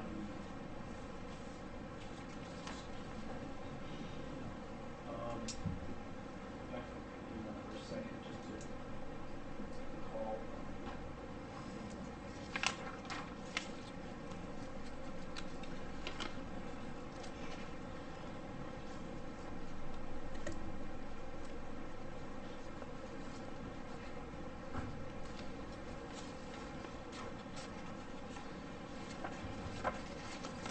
They initially came in a long time ago for a determination back in 2014 for non-regulated activity. And so at that time, we indicated that it didn't, but this was their site plan.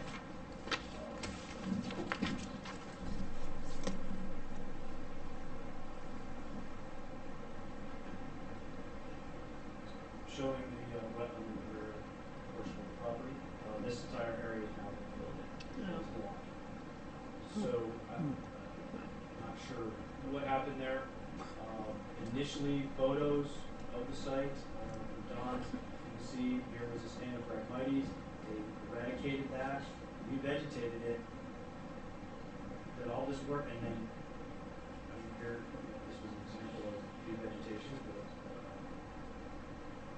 that's not what's out there.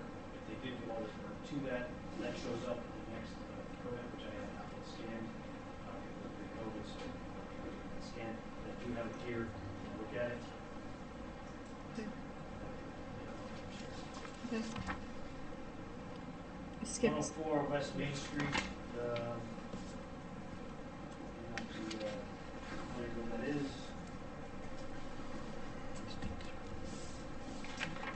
of across from slightly down the road from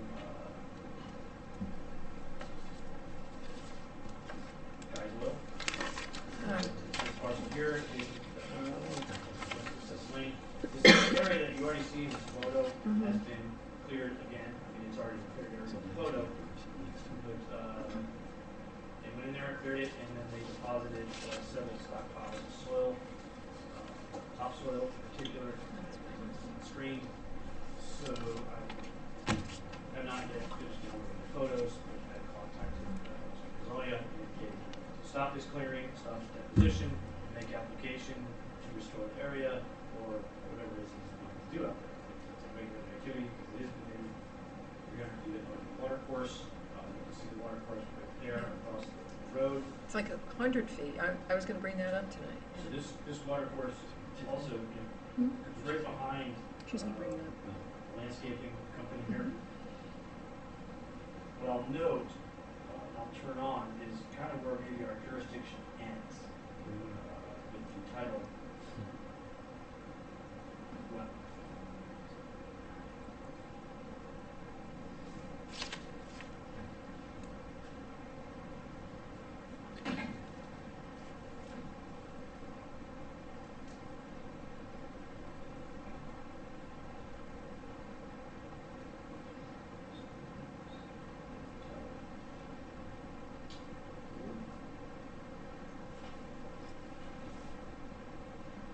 so you can see this green area here.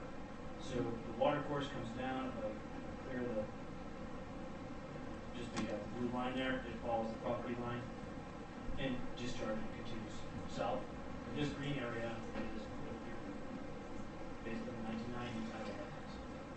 So this area is tidally influenced up to here, so there's a freshwater or saltwater interface. And obviously we make it like right up to Mm-hmm. the zone takes over. Okay. But again, 300 foot up in the view area from that point south covers us as well. Mm-hmm. So that's in progress. And Did you talk to him and ask him why he did that? He said the area was already clear. And I said, I don't think so. See that it was clear. I said, but you went in there and like brush hogged it. Cleared it again because it was revegetating. I mean, it's just kind of random. Yeah. Yeah, and Right. and I just kind of like, and I said, of all the places, Jason, I don't know, there were other areas that were outside of probably on this, he also owns the parcel to the west here. Like I said, on that piece that might have been better suited for a stockpile. And not to say that that area is bad, it's just, there's a steep slope down to that stream. It's a ravine, and well, the vegetation, at least he maintained, there is a row, 5, 10-foot wide strip of vegetation at the top of the slope, so that's going to keep anything from moving downslope.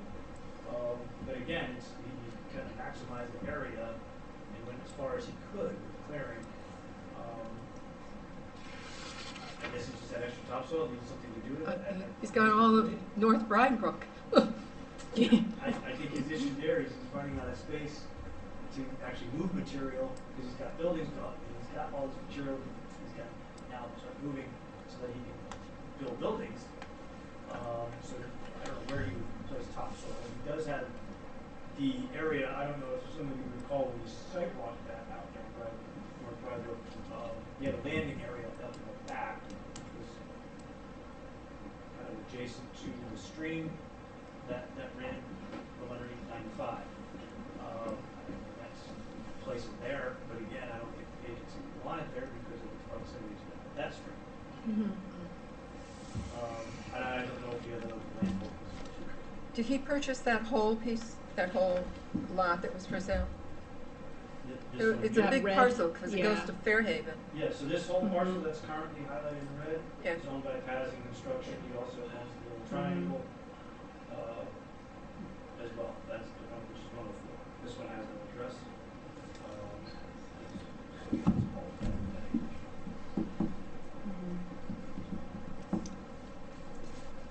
You skipped 8 Brookfield.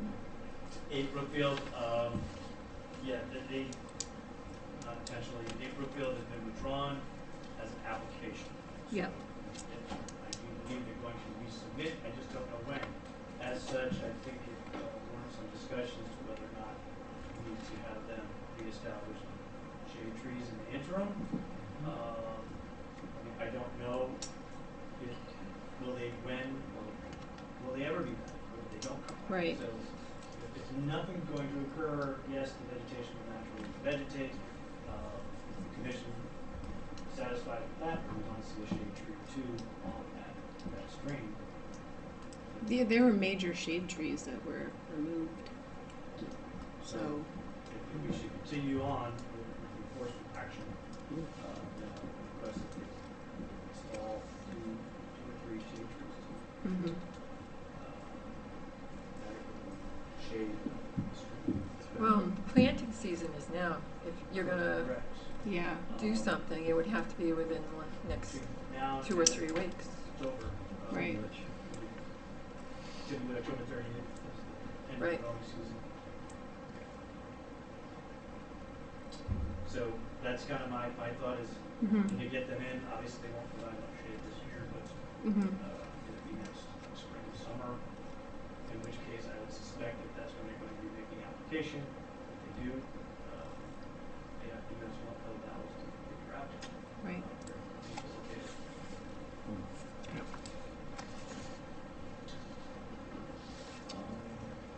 Is that all of them? So, Yeah. Oh, there's a status update on Little Indian Pond. that Is that old? it's all of them, and I only left it there because it's been requested. Yeah. Yeah. Okay.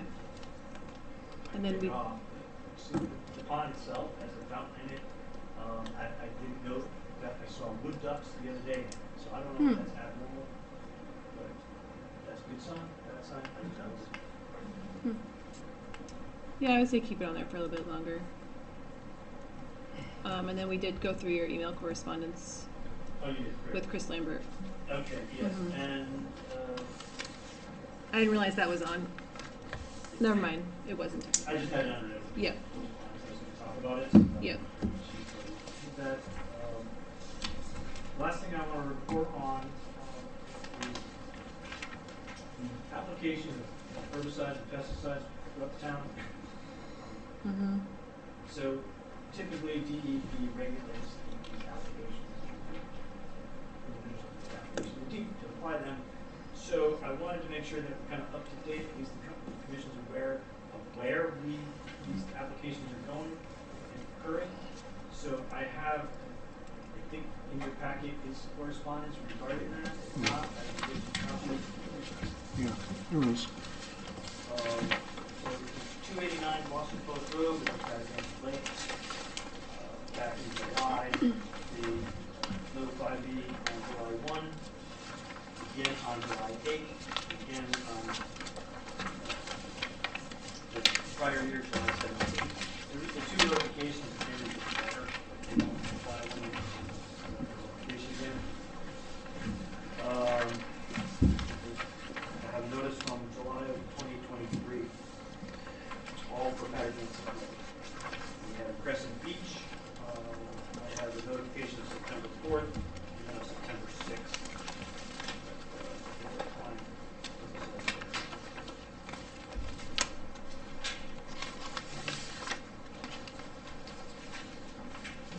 So I find it kind of interesting.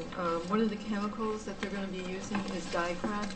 Dicot is banned in Europe, so I find it strange that this country allows it. I don't disagree with you. I do know that the U.S. allows some things that other countries have banned, and vice versa. And you're using Roundup also? I think it's another one? The glyphosate.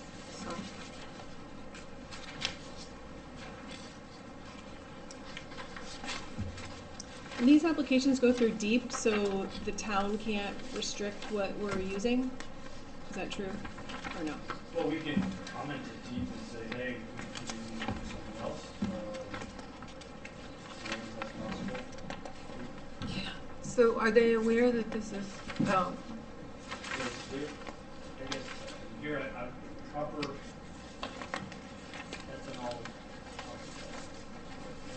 ethynylamine mixture, dicot, microphosphate, iodine,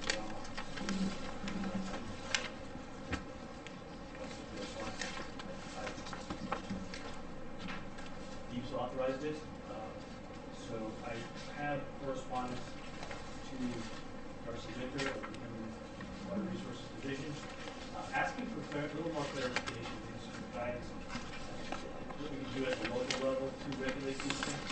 And I think the consensus will be that we have the right to, but I think getting that word out to these applicators will be essential. I want to hear from her first, to make sure that that is in fact something that we can do. That's something the agency wants to do. Again, if DEEP is going to,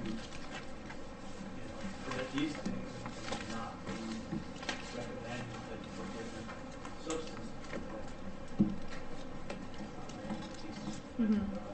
So this is just out of a courtesy that they're notifying you now? It's statutory requirement, you're supposed to notify us. So what I wanted to do is let you know that this is what I've researched my email for, the notifications. So what you have in your packet is all the notifications I've received over the last year and a half, going back to 2023. So if there was an application that was had, I'm only thinking. If it was in a tidal wetland, would it have to go to us? Because that is, No, it would go through DEEP as well. It was in tidal wetland, and then some places like out of Avalon, DEEP actually was doing the application. they didn't do it recently, though. So I don't know. I mean, I don't know if they applied or if they hired somebody else. Maybe that's what they did wrong. But twice I run into a gentleman named Dr. Wolf who works for DEEP applying herbicide that Mhm. way. I don't know what the program is for the management of that stand or Phragmites anymore, or if there is, it's still going on. But There association does more than I do. I'll be clear, I'm on the association that is in that area, and there is Phragmite control that is happening. And that's, and at being coastal, it's more Yeah. wetlands. But there are other, I think, inland wetlands and water courses in which there could be applications. Just wanted you to be aware, if they are, I will try to track those down and see where's our notification. And Yes, I'd like to see that. So this one here is for Crescent Beach. Correct. So they have a freshwater pond there? That they're, I've always, the pond over at Crescent Beach, well, I don't know. I've always treated it as a water course, as a freshwater water course. The pipe drains out, it doesn't let. Oh, Little Indian Pond? Is this? Yeah. Oh, yeah. Oh, okay. Some people argue that it's brackish. I mean, it looked pretty clear when I've gone by.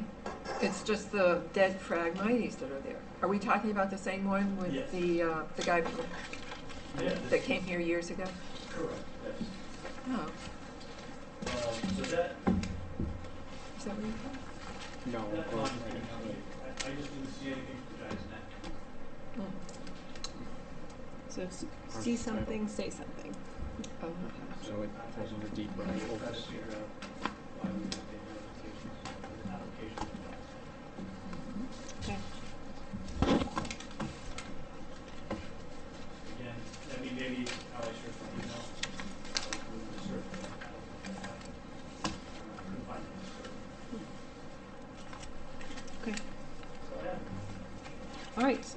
On that note, Do we? do I hear? Well, hold on, sorry. I don't wanna, I just am wondering for like, stuff that was brought up today in the, during the public delegations, do we just like mentally keep track of what was said and then bring it up again next, you know, like, cause you had said with the, I guess it was Appalachian Hills, that you were gonna follow up with the guy. Does that have to go like on the agenda, or do we Well, the just? follow-up, I will just do, the minutes will reflect that, that's what I said I was gonna do. If you want to have further discussion, then I'm gonna place it as a discussion item, it will be part of my report. Okay. I don't know where else I put it on the agenda, Okay. so I can just make it part of the. Yeah. I didn't know, yeah, if we needed to discuss it further, or. Only if there was a violation or something, I Yeah. guess. We can always inquire like- about it down the road. Okay. I think it's just a matter of making sure that they stay in compliance. Okay, No different than any other property in town. okay. That's fine. On that note, then I motion to adjourn. Do I hear a I'll second? second. All those in favor? Aye. Aye. All right. Thanks, everybody.